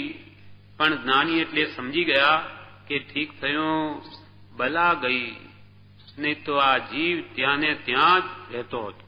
તે હવે લપમટી બીજે દિવસે પરિગ્રહ ઉપર બોલતા જરા પણ આંચકો આવ્યો નહીં અને બધાને ઘણો આનંદ થયો. પછી બધા જતા રહ્યા, પણ પેલો મોહરવાળો શિષ્ય બેસી રહ્યો. બધા વ્યાખ્યાન ઉઠે બધા જતા રહ્યા, પણ જેણે મોહર કાઢી લીધેલી એ શિષ્ય બેઠો રહ્યો. તેણે કહ્યું મહારાજ આજે તો આપે પરિગ્રહ ઉપર હદ કરી. એટલે મહારાજ સમજી ગયા અને હસીને કહ્યું કે તારા જ કામ લાગે છે, તારા જ કામ લાગે છે. બહુ સારું થયું, તે બહુ સારું કર્યું. મારો જીવ ત્યાં રાગ ત્યાં ખોટો રહેતો હતો, ત્યાં મને સમજણ આપી, મને ઉદ્ધાર કર્યો. એટલે જ્ઞાની હતા, સમજી ગયા, એનો ઉપકાર માન્યો. આમ અલ્પ પણ વસ્તુ એટલું બધું આવા મહાત્માઓને પણ પકડી રાખે. એટલે આપણને કે છે પરિગ્રહ, પરી એટલે ચારે બાજુથી, ગ્રહ એટલે પકડે, ચારે બાજુથી પકડે એવો એ પદાર્થ છે. માટે આરંભ પરિગ્રહની નિવૃત્તિ ઉપર જ્ઞાનીએ આપેલો ઘણો ભાર, ખૂબ ભાર આપ્યો છે. બળી બોધામૃતમાં ભાગ 1માં કે છે વસ્તુને જાણવામાં દોષ નથી, પણ રાગદ્વેષ કરવાથી દોષ છે. સિદ્ધ ભગવાન બધું જ જાણે છે, એનાથી એક પણ વસ્તુ જાણી નથી. કે સમ્યક દ્રષ્ટિ આત્માઓ પણ બધું જાણે, કેમ કે જાણ કરવું જોઈએ તો આત્માનો સ્વભાવ છે, એ કદી બંધ થાય નહીં. જાણવું દેખવું એટલે અહીંયા કે છે વસ્તુને જાણવાથી દોષ નથી, પણ રાગ દ્વેષ કરવાથી દોષ છે. રાગ દ્વેષ આવી ગયો કે બંધ શરૂ થઈ ગયો, આત્માના પ્રદેશમાં કંપન થઈને તરત જ કર્મોનો આશ્રવ શરૂ થઈ જાય છે. માટે જાણો દેખો એ આત્માનો સ્વભાવ છે. જાણવું દેખવું જ્ઞાતા દ્રષ્ટા, પણ સ્વભાવમાં રહેવું. વિભાવમાં ગયા રાગદ્વેષ કર્યો તરત જ બંધ થઈ જશે. એવા મુનિ મહાત્માઓ તો પ્રયત્ન કરે, પણ ગ્રસ્તો પણ એવું કરી શકે છે. એક શેઠ હતા, તે એકવાર વ્યાખ્યાનમાં મોડા આવ્યા. ત્યારે વ્યાખ્યાન ઉઠ્યા પછી બીજાએ કહ્યું કે કેમ આજે શેઠ મોડું થયું? બીજા એમના મિત્રોએ કહ્યું તો કે ભાઈ આજે મહેમાનને વળાવવા ગયો હતો. કયા મહેમાન આવેલા? તો કે આજે મારો પુત્ર મરી ગયો હતો, માટે એમાં થોડું મોડું થઈ ગયું. એટલે ઘરના પુત્ર કે સંબંધીઓને પણ જે મહેમાન સવાન જાણે છે, એવી વૈરાગ્ય ત્યાગ વૃત્તિ ગ્રસ્તોમાં પણ હોઈ શકે છે. એવા આરાધક જીવો હોય એ પણ મહેમાન છે. 2-4 દિવસના બધા મહેમાન છીએ. 2, 5 કે 25 વર્ષ પછી એ બધા જ છૂટા પડવાના છીએ. તો હું પણ આ મહેમાન જ છું એવો ભાવ જો અહીંયા રહે ઘરમાં, તો એને ક્યાંય આસક્તિ નહીં થાય. મારે તો જવું છે, હું અહીંયા કાયમ થોડી મારો વાસ છે. માટે રોજે કૃપાલદેવે મૃત્યુને સંભાળવા કહ્યું. એ પ્રમાણે જાગૃતિ રાખે તો પદાર્થોમાં વિશેષ રાગ દ્વેષ એને નહીં થાય. રાગ દ્વેષનું કમ કરવું, કાળે કરીને એનો નાશ થાય, એ જ મોક્ષપદ પ્રાપ્તિનો સાચો ઉપાય છે. પ્રભુશ્રીના વખતમાં સમયસાર વંચાતો હતો ત્યારે શીતળ પ્રસાદજીએ પૂછ્યું કે રાગ દ્વેષ જાય તો જીવ મુક્ત થાય એમ આવ્યું, પણ એ રાગ દ્વેષ શી રીતે જાય? સમયસારમાં કુંદકુંદાચાર્ય ભગવંતે એમ કહ્યું કે રાગ દ્વેષ જાય તો મોક્ષ થાય. ત્યારે શીતળ પ્રસાદજીએ પ્રભુશ્રીને પૂછ્યું કે પ્રભુ આ રાગ દ્વેષ કેવી રીતે જાય? ત્યારે પ્રભુશ્રીજીએ જવાબમાં કહ્યું કે જેનામાં રાગ દ્વેષ નથી તેનામાં ચિત્ત રહે તો રાગ દ્વેષ જાય. પરમ કૃપાળુ દેવમાં રાગ દ્વેષ નથી, માટે એવા પુરુષમાં જો આપણો ઉપયોગ જોડાય તો એક પક્ષી રાગ છે, આપણો પણ રાગ અવશ્ય જાય. જેમ કે એક થાંભલો હોય, સ્થિર થાંભલે હાથી જેવા બળવાનને પણ બાંધી દે તો એ પણ સ્થિર થઈ જાય. ગમે તેવા દોડાદોડ કરતો હોય, વાંદરો હોય, પણ એને બાંધી દીધો હોય તો વિશે જઈ ન શકે. કેમ કે સ્થિર વસ્તુ સાથે એવા કૃપાળુદેવનો આત્મા સ્થિર છે, શાંત છે. એવા પુરુષો પ્રત્યે પ્રેમ ભક્તિ, તો એના વચનો પ્રત્યે અનુરાગ થાય અને કાળે કરીને એમના પ્રત્યે પ્રેમ વધવાથી એમની આજ્ઞા ઉપાસીને આપણો આત્મા, આપણું મન પણ સ્થિર થઈ જાય. એટલે સ્થિર સાથે જ બાંધવાથી ચંચળ વસ્તુ પણ સ્થિર થાય છે. એમ રાગ દ્વેષ ઘટાડવા હોય તો જેના રાગ દ્વેષ ઘટ્યા જેવા પરમ કૃપાળુ દેવ નાની પુરુષો શુદ્ધ આત્માઓ સાથે રાગ કરવાથી જ આપણો રાગ ઘટશે. વળી કહ્યું બોધામૃત ભાગ 1માં કે આ જીવની સવારથી સાંજ સુધીની બધી ક્રિયામાં રાગ દ્વેષ થયા કરે છે. જ્યારે એમ થાય કે મારે રાગ દ્વેષ નથી કરવા, ત્યારે સંભાવ આવે. નિશ્ચય મુખ્ય અંતરાય તો તે જીવનો અનિશ્ચય છે. મારે રાગ દ્વેષ કરવા જ નથી એવો જો નિશ્ચય કરે તો જરૂર ઘટે. સવારથી સાંજ સુધીની બધી ક્રિયામાં જીવ રાગ દ્વેષ જ કર્યા કરે છે. પણ જ્યારે મનમાં એમ થાય કે મારે રાગ દ્વેષ નથી કરવા, નિશ્ચય કરે તો જરૂર ઘટાડી શકે અને સંભાવને મેળવી શકે, પામી શકે. ચિદાનજી મહારાજ વિશે બોધામૃત ભાગ 2માં કહ્યું છે, એક જ્ઞાની પુરુષ હતા. ચિદાનંદજી ઝપાટા બંધ વિહાર કરતા, તેથી કોઈ એમને મળી શકતું નહીં. એક ભાઈ એમને બહુ શોધતા હતા. એક વખતે ચિદાનંદજી તેમને મળ્યા. એક ભાઈ ખૂબ શોધ કરતા હતા, એમને જ્ઞાની પુરુષ મારે મળવું. ઘણી મહેનતે એક વાર મળી આવ્યા. ત્યારે ચિદાનંદજીને એ ભાઈએ કહ્યું કે બાપજી કઈ ઉપદેશ કરો. ઘણા વખતના શોધે આજે આપનો ભેટો થયો છે, માટે ઉપદેશ કરો. ત્યારે ચિદાનંદજીએ કહ્યું રાગ દ્વેષ ન કરો. તે ભાઈએ કહ્યું કંઈક વિશેષ કહો. આ તો કહ્યું રાગ દ્વેષ ન કરો, કંઈ વિશેષ કહો. ત્યારે ચિદાનંદજીએ કહ્યું વધારે સાંભળવું હોય તો બીજી ઘણી દુકાનો છે, અહીં તો એટલી જ વાત છે. અહીં તો એટલી જ વાત છે, જાઓ રાગ દ્વેષ નહીં કરો. તો કે બાપજી વિશેષ કહો. તો કે બીજી ઘણી દુકાનો છે, તમને ખૂબ વિસ્તારથી સમજાવશે. અમારી પાસે તો બસ આ જ છે. મૂળ બધાનો સાર આ છે. જેમ કૃપાલ કે રાગ દ્વેષ અજ્ઞાન એ મુખ્ય કર્મની ગ્રંથ થાય. નિવૃત્તિ જે હતી તે જ મોક્ષનો પંથ. ચિદાનંદજી પોતે જ આ વાત લખી ગયા એમ પોતે જ કે લાખ બાત કી બાત યહ તો કુદેય બતાય, પરમાત્મ પદ જો ચહે રાગ દ્વેષ તજ ભાય. હે ભાઈ, લાખ બાત કી બાત યહ તો કુદે બતાય કે પરમાત્મ પદ જો ચહે તો રાગ દ્વેષ તજ ભાય. હે ભાઈ, ખરેખર તારે આત્મ સ્વરૂપને પામવું હોય તો રાગ દ્વેષના નો નાશ કર. એ સિવાય બીજો મુક્તિનો કોઈ ઉપાય નથી. હવે રાગ દ્વેષનો ભાવ પછી હવે સંસાર પ્રત્યે રાગ દ્વેષનો ભાવ તે વૈરાગ્ય ભાવ આવે. રાગ દ્વેષ મંદ થાય તો કષાય ભાવ ઉપશમે અને મોક્ષ માર્ગમાં આગળ વધી શકાય. રાગ દ્વેષ ઘટે તો કષાયો ઘટે, અને કષાયો ઘટે તો એ મોક્ષ માર્ગમાં એનું ગુણસ્થાનક વધી શકે. એટલે તે માટે કષાય વિશે કૃપાળદેવ જણાવે છે. આ મોક્ષ પ્રાપ્તિનો 8મો ઉપાય. કષાયનું ઉપશમન, કષાયો ઘટાડવા. કેમ કે કષાય ઘટે એટલું જ કલ્યાણ છે. કૃપાળદેવે એમને કોઈ પ્રશ્ન કર્યો, કલ્યાણ શું? તો કે કષાય ઘટે એ કલ્યાણ. જેટલા તમારા કષાયો સમય મંદ થાય અને એ કરતા કરતા સંપૂર્ણ નાશ પામે તો તે જ ક્ષણે કેવળ જ્ઞાન પ્રગટે છે.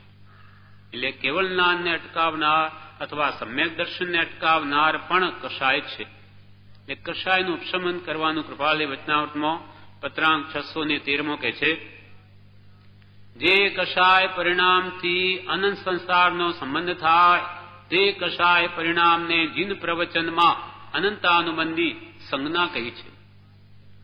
જે કષાય પરિણામથી, જે કષાયના ભાવો કરવાથી, ક્રોધ, માન, માયા, લોભના ભાવો કરવાથી અનંત સંસારનો સંબંધ થાય તે કષાય પરિણામને જીન પ્રવચનમાં અનંતાનુબંધી સંજ્ઞા કહી છે. જીન પ્રવચન, જીનેશ્વર ભગવંતોએ જે આગમો ભાક્યા તેમાં કષાય પરિણામને એટલે કષાયના ભાવોને અનંતાનુબંધીની સંજ્ઞા આપી છે. જે અનંત સંસાર વધારે, જે કષાયમાં તન્મયપણે અપ્રશસ્ત એટલે માઠા ભાવે તીવ્ર ઉપયોગે આત્માની પ્રવૃત્તિ છે ત્યાં અનંતાનુબંધીનો સંભવ છે. જેમાં આત્મા તીવ્ર તન્મય થઈ ક્રોધ, માન, માયા, લોભમાં એકાકાર થઈને પ્રવૃત્તિ કરે તેને જ્ઞાની પુરુષોએ અનંતાનુબંધી સંજ્ઞા એટલે એવું નામ આપ્યું છે. જે અનંત સંસાર વધારે, જે કષાય ભાવો અતિ તીવ્રતાના કારણે અને મુખ્ય કરીને અહીં કયા છે તે સ્થાન કે તે કષાયનો વિશેષ સંભવ છે. કૃપાલ કહે છે કે અનંતાનુબંધી વિશેષ કરીને ક્યાં સંભવે તેના કારણો જણાવે છે.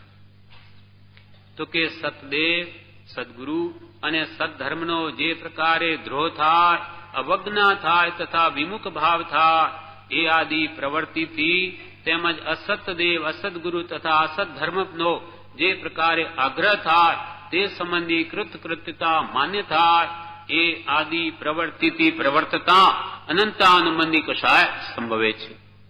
કષાયના 4 પ્રકાર છે: અનંતાનુબંધી, અપ્રત્યાખ્યાની, પ્રત્યાખ્યાની, સંજ્વલન. અનંત સંસાર વધારે અથવા સંકિત ન આવવા દે તે છે અનંતાનુબંધી કષાયની ચોકડી.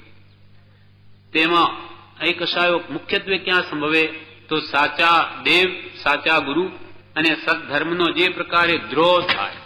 દ્રોહ થાય એટલે સદગુરુ પ્રત્યે ઈર્ષા આવે અથવા તેમનું ભૂંડું બોલે, કુગુરુને દ્રઢ કરે, અસદગુરુને પ્રત્યક્ષ સદગુરુ યોગમાં વર્તે દ્રષ્ટિ વિમુખ, અસદગુરુને દ્રઢ કરે નિજ માનાર્થે મુખ્ય એ દ્રોહ છે.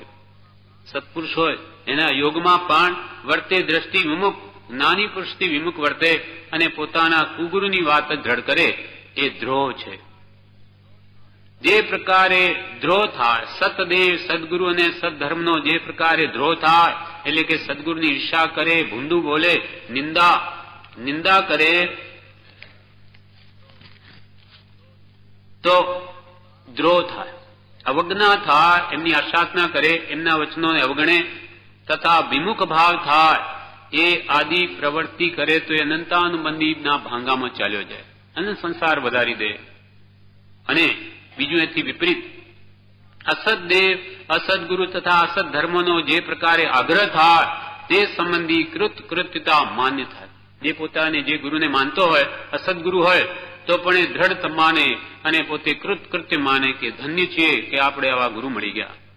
અસદદેવ, અસદગુરુને અસદધર્મનો જે પ્રકારે આગ્રહ થાય તે સંબંધી કૃતકૃત્યતા માન્ય થાય એ આદિ પ્રવૃત્તિથી પ્રવર્તતા અનંતાનુબંધી કષાય સંભવે છે.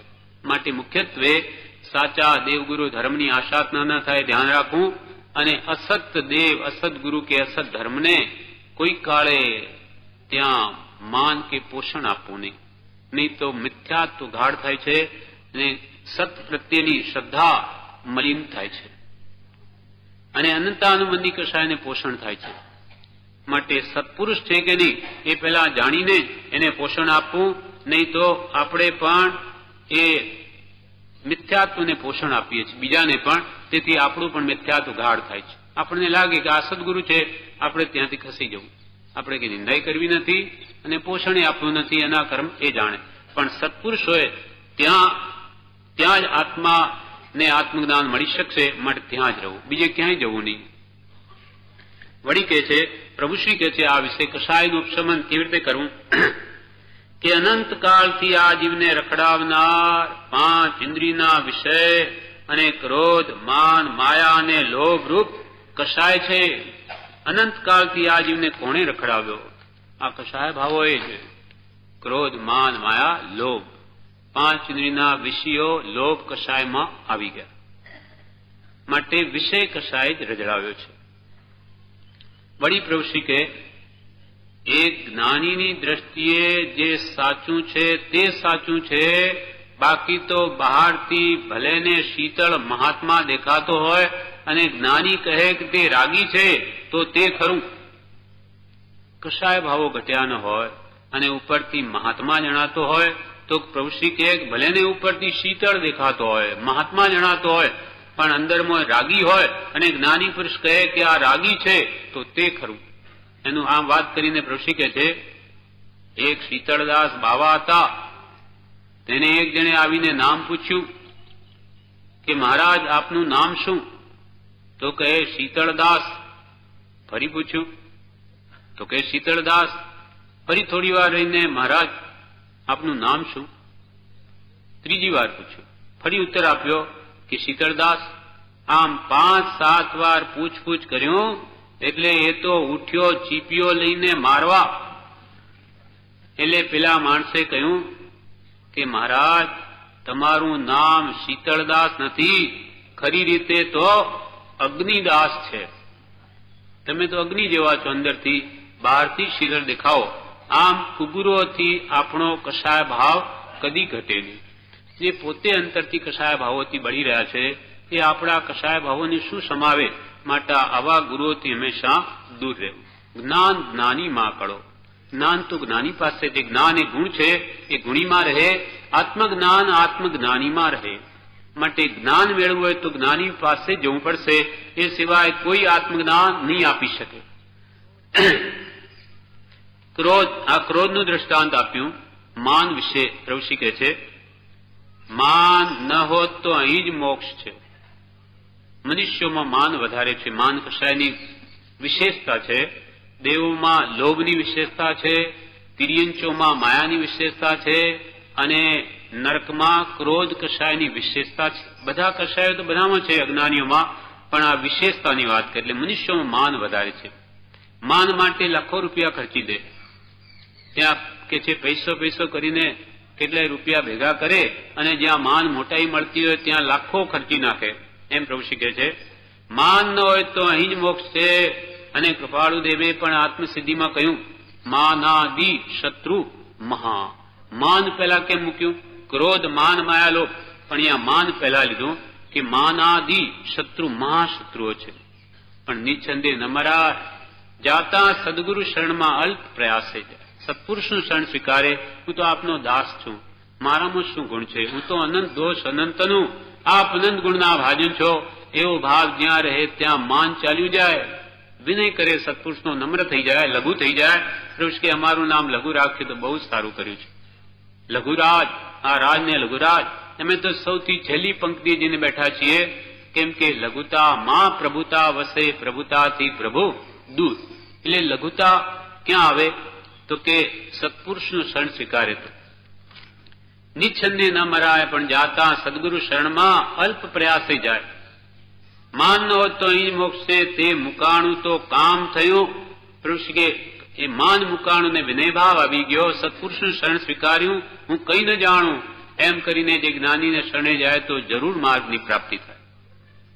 સમાધિસ્થ બાહુબલીનું દ્રષ્ટાંત આપે છે એના પર પ્રભુશ્રીજી, માન ઉપર. સમાધિસ્થ બાહુબલીજીને તેમની બહેનો બ્રાહ્મી સુંદરીએ જંગલમાં જઈને કહ્યું, ઋષભદેવ ભગવાને મોકલી બાહુબલીને જાગૃતિ આપવા.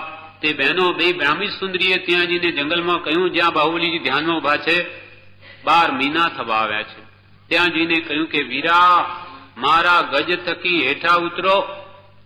ત્યાં બાહુબલીજી વિચારમાં પડી ગયા અને જાગ્યા કે ખરી વાત છે, અહંકાર રૂપી ગજ ઉપર હું બેઠો છું. પહેલા તો વિચાર આવ્યો કે ગજ, હું ક્યાં હાથી ઉપર છું?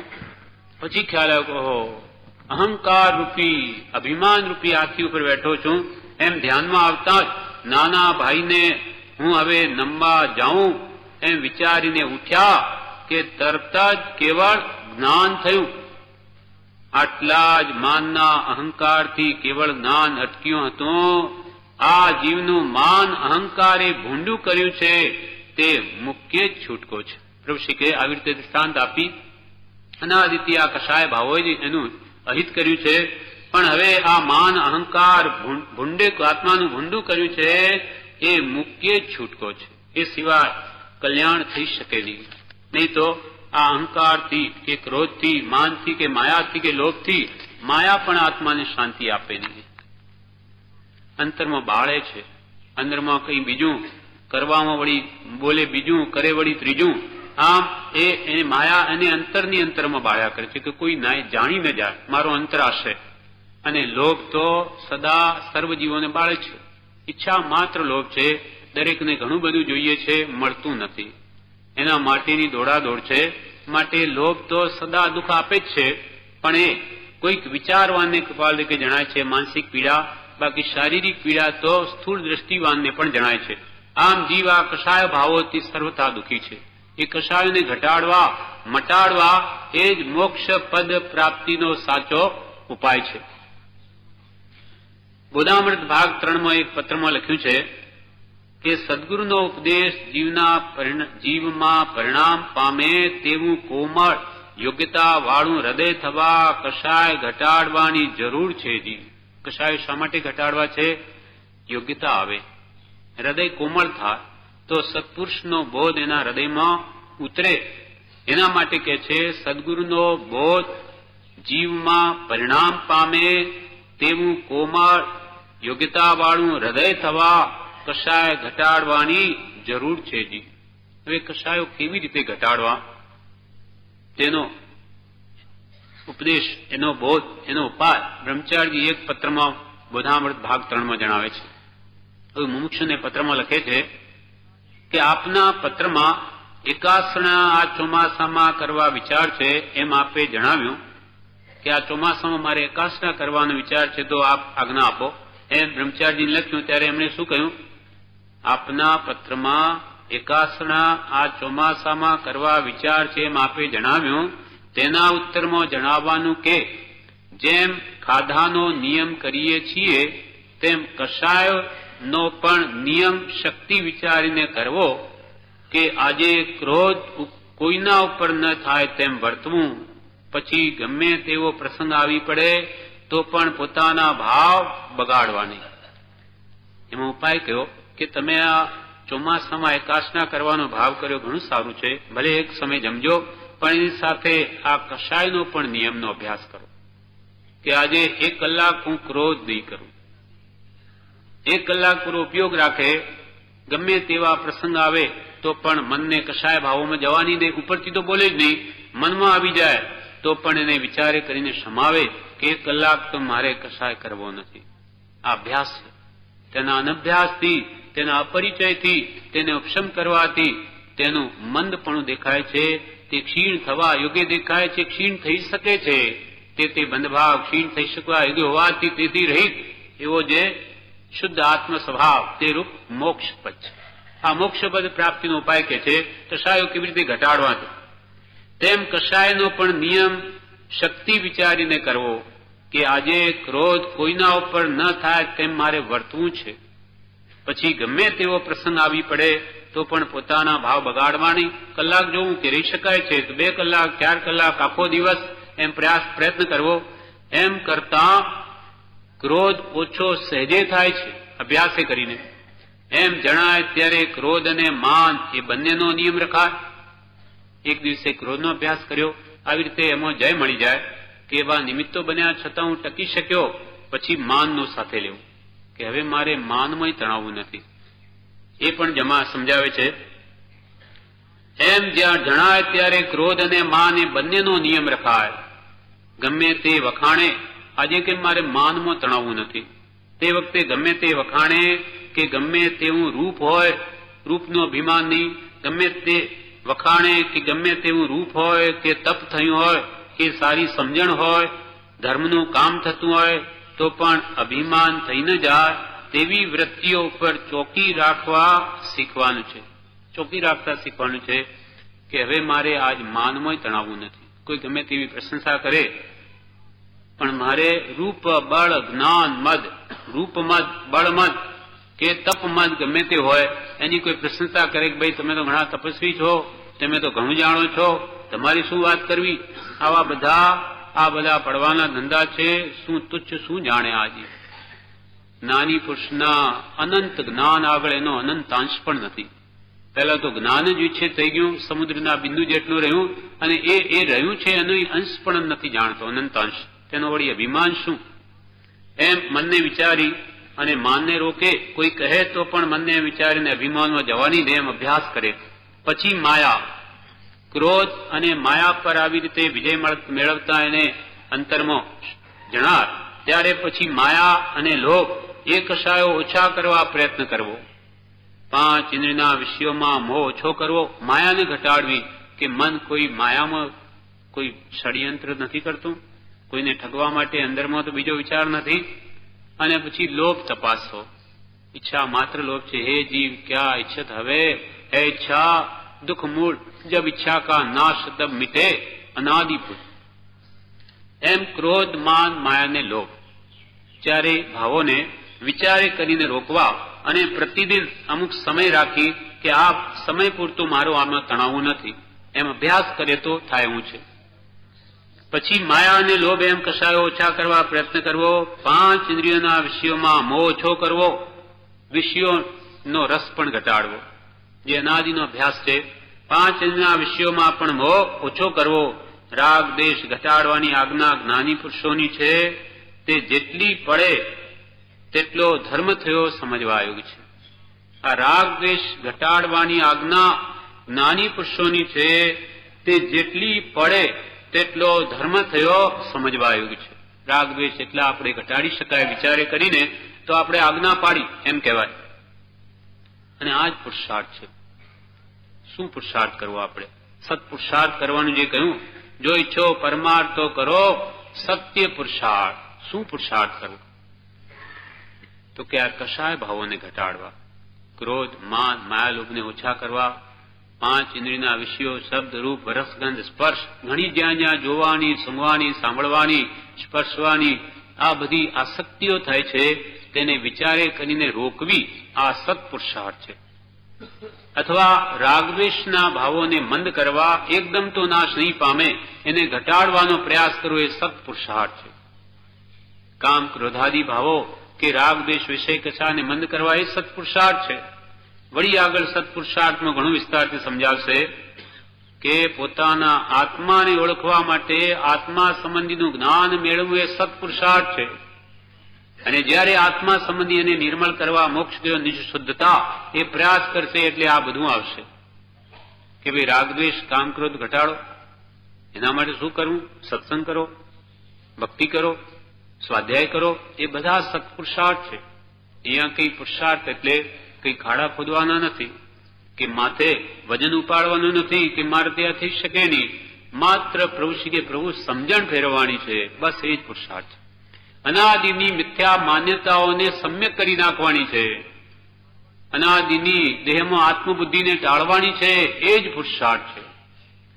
અને એ સત્પુરુષના બોધ વગર થાય એવો નથી. વારંવાર સત્પુરુષનો બોધ જ્યાં વાંચે વિચારશે એની વિપરીત માન્યતાઓ ટળી જશે. માટે કૃપાલદેવ કહ્યું કે કર્મ મોહની ભેદ બે દર્શન ચારિત્ર નામ હણે બોધ વીતરાગતા અચૂક ઉપાયામ રામબાણ ઇલાજ. શું મોક્ષ ઉપાય નો કે સત્પુરુષાર્થ નો? તો કે આ મિથ્યા માન્યતાને ટાળી દો. કેવી રીતે ટળે? સત્પુરુષના બોધ, પદાર્થનું સ્વરૂપ યથાર્થ સમજી અને એ મોહ મીટી દો જ્યાં જ્યાં છે, એને ઓછો કરો સમજીને, તો આ થઈ ગયો પુરુષાર્થ. પણ એ બોધ કે રોજે વાંચશે વિચારશે તો જ થશે, નહીં તો નહીં થાય.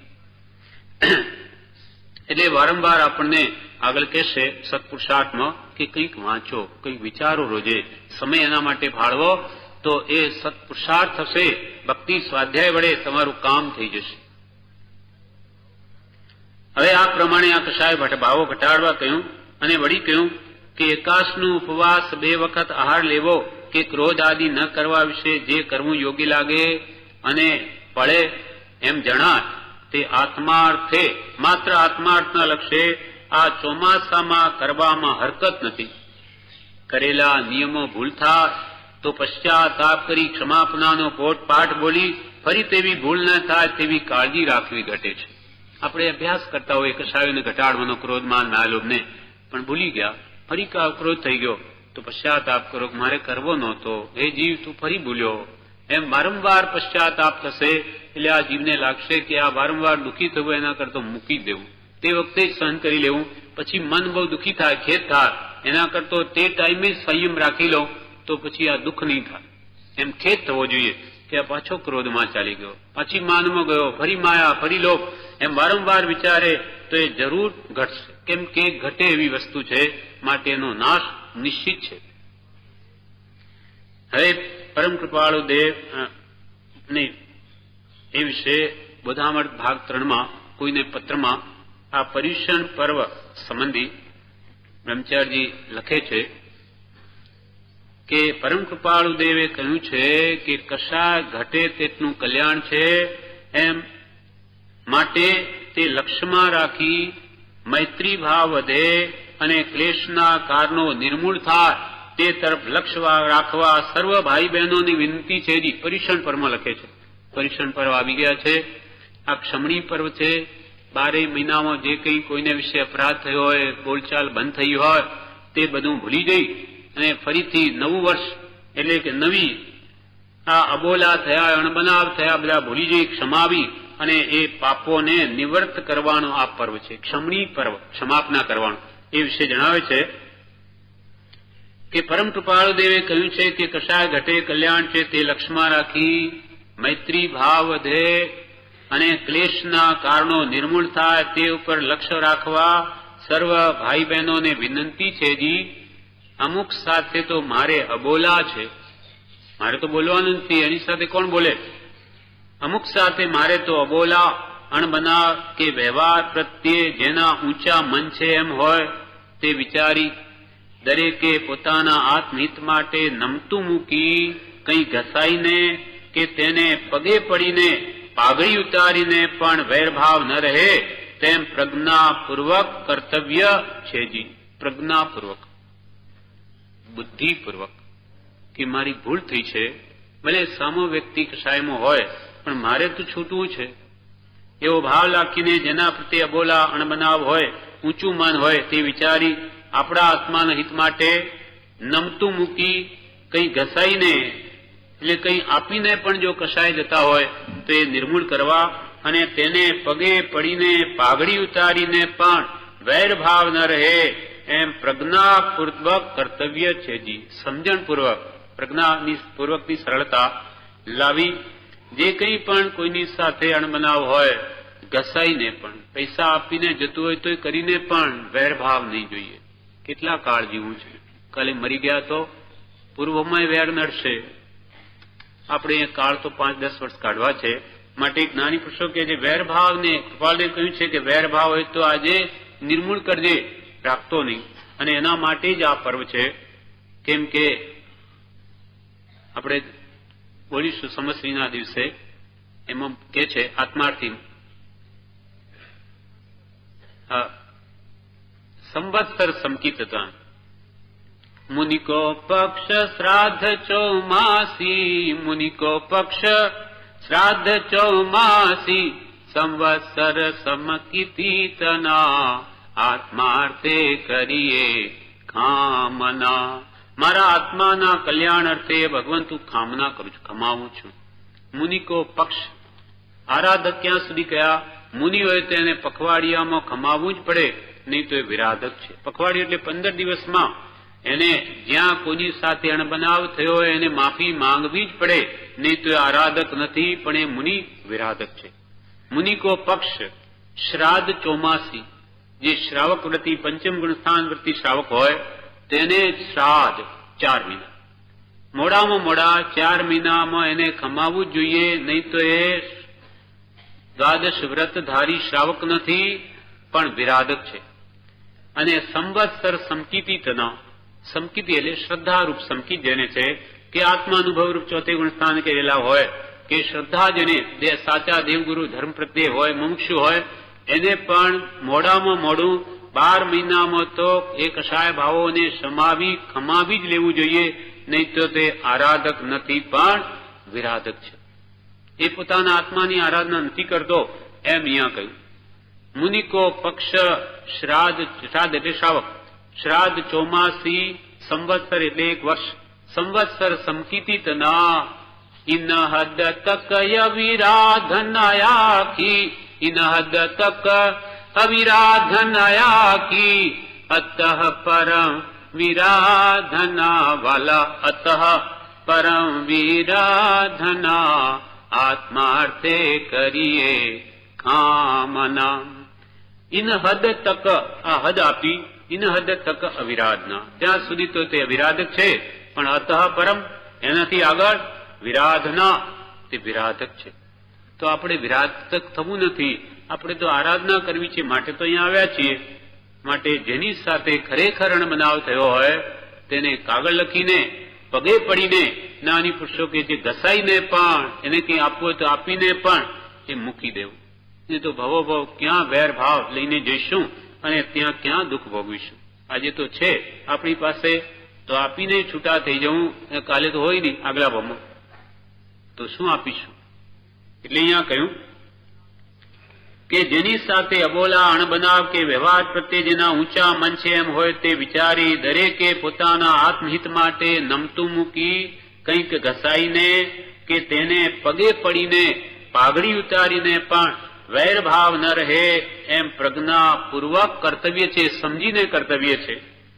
નહીં તો બધે કાગળ લખવાની આજે પ્રથા થઈ સંવત્સરીમાં, પણ જેની સાથે ખરેખર વેર હોય તેને લખે જ નહીં. બધાને કાગળ લખે, ક્ષમા માગું છું, છપાવી લે, પણ જેની સાથે ખરેખર અણબોલા છે, અણબનાવ છે, એને કાગળ નહીં લખે. ત્યાં તો વ્યવહાર થઈ ગયો. એના માટે જ્ઞાનીઓ નથી કહ્યું, ખરેખર તો જેની સાથે અણબનાવ છે તેને માટે કમાવા કહ્યું. બીજું તો આપણે પ્રતિક્રમણમાં કે સાચા ભાવથી બધાને કમાવીએ જ છીએ. ખરેખર તો જેની સાથે કે છે અણબનાવ હોય કે અબોલા હોય તેના માટે ઘસાઈને, પગે પડીને, પાઘડી ઉતારીને વૈરભાવ ન રહે એમ પ્રજ્ઞાપૂર્વક કર્તવ્ય છે. માત્ર ઉપર ઉપરથી દેખાવ કરવા નહીં, ઉપર ઉપરથી તમને ખમાવું છું પણ અંદરથી છોડે નહીં વૈરભાવ.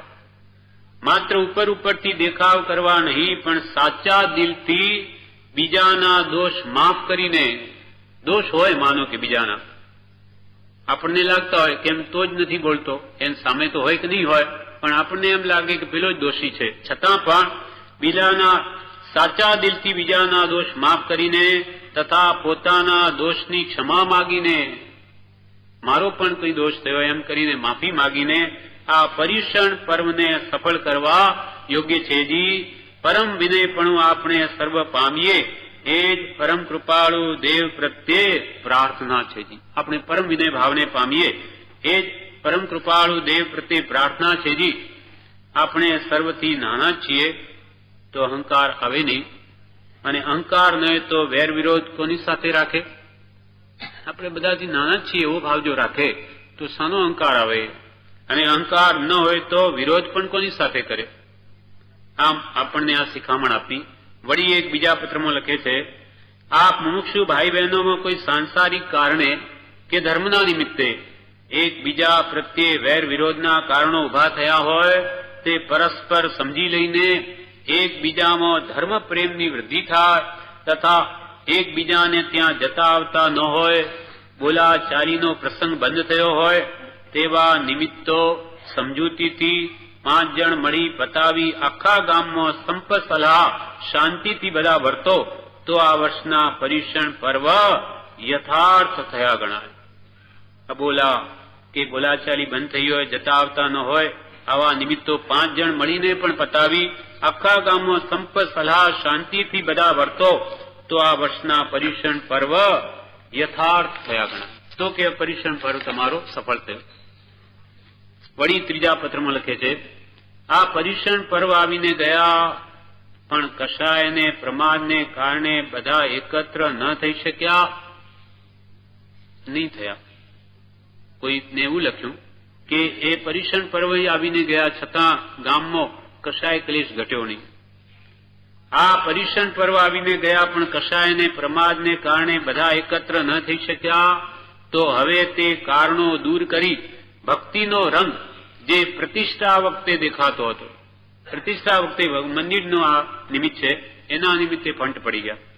તો કે જે પ્રતિષ્ઠા વખતે જે તમારો બધાનો એકતા અને જે રંગ દેખાતો હતો તે સંભાળી ફરી જાગ્રત થવા ભલામણ છે. જી ધન ખર્ચવું સહેલું છે, પણ માન મૂકી અણબનાવ ભૂલી જઈ બધા પરમ કૃપાળુ દેવના સંતાન છે એમ દ્રષ્ટિ રાખી કંઈ પોતાને વિપરીત ભાવ થઈ આવ્યો હોય તે પરસ્પર કમાવી એક પિતાના પરિવારની પેઠે હળીમળીને ભક્તિ કરો છો એવા તમારા પત્રની રાહ જોઉં છું.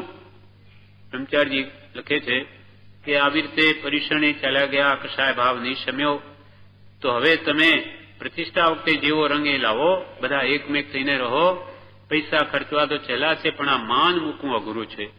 પણ માન મૂકી અણબનાવ ભૂલી જઈ બધા પરમ કૃપાળુ દેવના સંતાન છો, બધા ભજો તો એને, અને આવી દ્રષ્ટિ કેમ રાખો છો એકબીજા પ્રત્યે?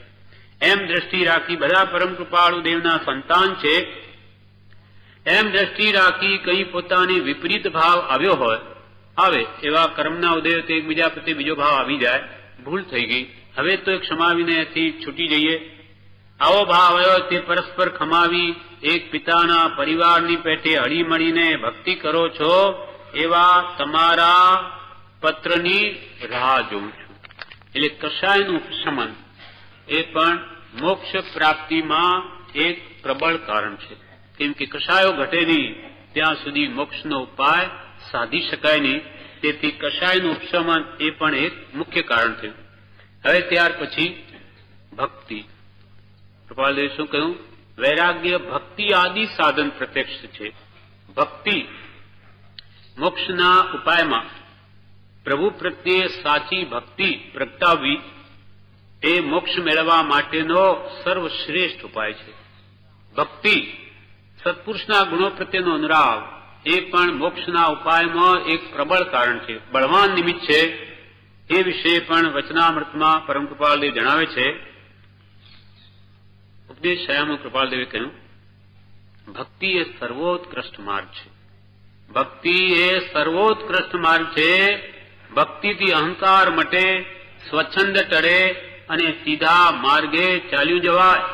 અન્ય વિકલ્પો મટે, આવો એ ભક્તિ માર્ગ શ્રેષ્ઠ છે. કૃપાલદેવે જ્ઞાન માર્ગ, ક્રિયા માર્ગ અને ભક્તિ માર્ગ 3 માર્ગ કહ્યા છે. પણ એ સર્વમાં સર્વશ્રેષ્ઠ ભક્તિ માર્ગ કયો?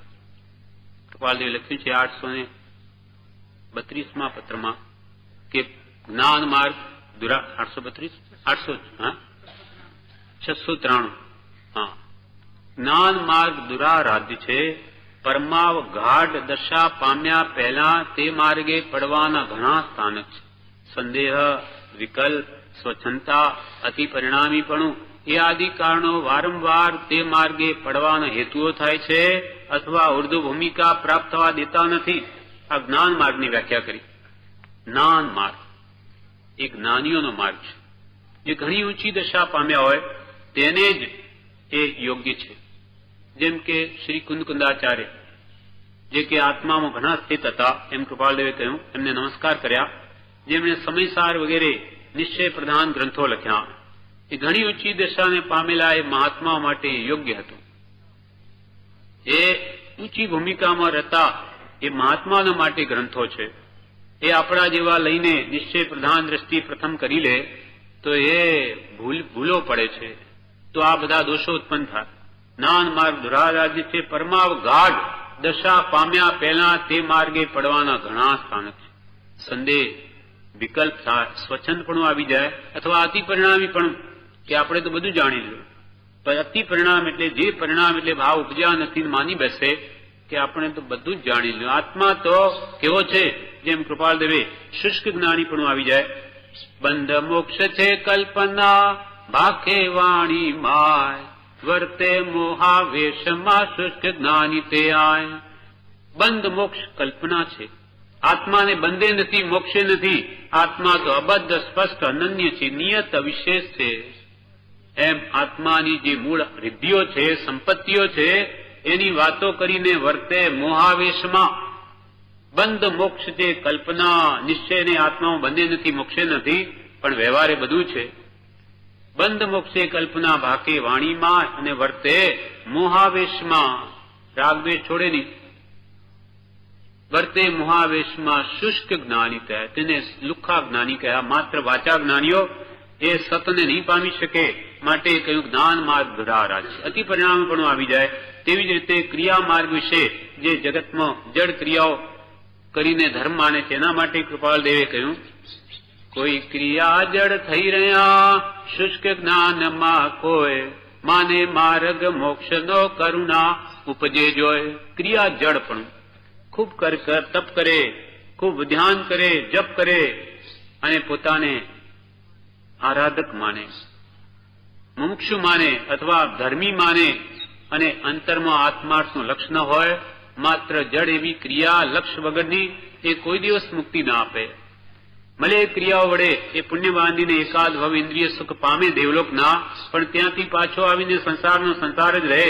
અને ક્રિયા માર્ગે અસદ અભિમાન આવે કે હું તો કેટલું બધું કરું છું. તમે કંઈ કરો છો, પૂજા કરો છો કે નહીં? ક્રિયા કરનારા પૂછશે કે પૂજા કરો છો? અમે તો નથી કરતા. અરે શું તમે આ મનુષ્ય ભાવ પામીને ભગવાનની પૂજા નહીં કરો? એટલે કે હું કરું છું. કોઈ દિવસ આઠમ ચૌદસ ઉપવાસ કરો કે નહીં? એ નથી કરતા. ત્યારે તમે જૈન ધર્મી થઈને શું કરો છો? એક વ્યક્તિ એને પૂછ્યું કે ભાઈ તમે ક્યાં ગયા હતા? તો કે આજે તો ઉપવાસ હતો ને એટલે ફલાણા ભાઈને મળવા ગયો હતો. હવે તમને કોણે કહ્યું ઉપવાસ હતો? પૂછ્યું ક્યાં છે? તમે ક્યાં ગયા? એમ જીવને અસદ અભિમાન બતાવવાનો ભાવ થાય છે. ક્રિયા માર્ગે અસદ અભિમાન, વ્યવહાર આગ્રહ કે આમ જ બેસો એમ જ થાય ક્રિયા. તમે આ નાનું કેમ રાખ્યો? ચરવડો આટલો જ જોઈએ. એવી નજીવી બાબતોમાં એ ધર્મ માની બેસે. ક્રિયા માર્ગે અસદ અભિમાન, વ્યવહાર આગ્રહ, સિદ્ધિ મોહ. આપણે તપસ્યા કરીએ છીએ આપણે સિદ્ધિ પ્રાપ્ત થશે, અથવા સિદ્ધિ મોહ, પૂજા સત્કાર આદિ ગયો. આપણે તો પૂજા લોકો બહુમાન કરવું જોઈએ તપસ્વીઓનું. અમે કેટલી તપસ્યા કરીએ, તમે શું કરો છો? એવો ભાવ જો અંતરમાં રહ્યો તો એ તપ નથી. તપ તો ઈચ્છા નિરોધ તપ. ઈચ્છાને નિરોધ કરવા માટે આત્માર્થે કરવામાં આવે ત્યાં માનની જગ્યા જ નહીં હોય. એટલે કૃપાલ ક્રિયા માર્ગે અસદ અભિમાન, વ્યવહાર આગ્રહ, સિદ્ધિ મોહ, પૂજા સત્કાર આદિ યોગ અને દેહી ક્રિયામાં આત્મનિષ્ઠાદિ દોષોનો સંભવ રહ્યો છે. ક્રિયા કરે છે દેહથી અને માને છે આત્માની. આત્માને તો જાણ્યો નથી, એના પ્રત્યે લક્ષ્ય પણ નથી કે હું આત્માર્થના લક્ષ્ય કરું છું, માટે એ ક્રિયાઓ આત્માર્થે થતી જ નથી. તે આ કરીને કૃપાલદેવે કહ્યું માટે કોઈક મહાત્માને બાદ કરતા ઘણા વિચારવાન જીવોએ તે જ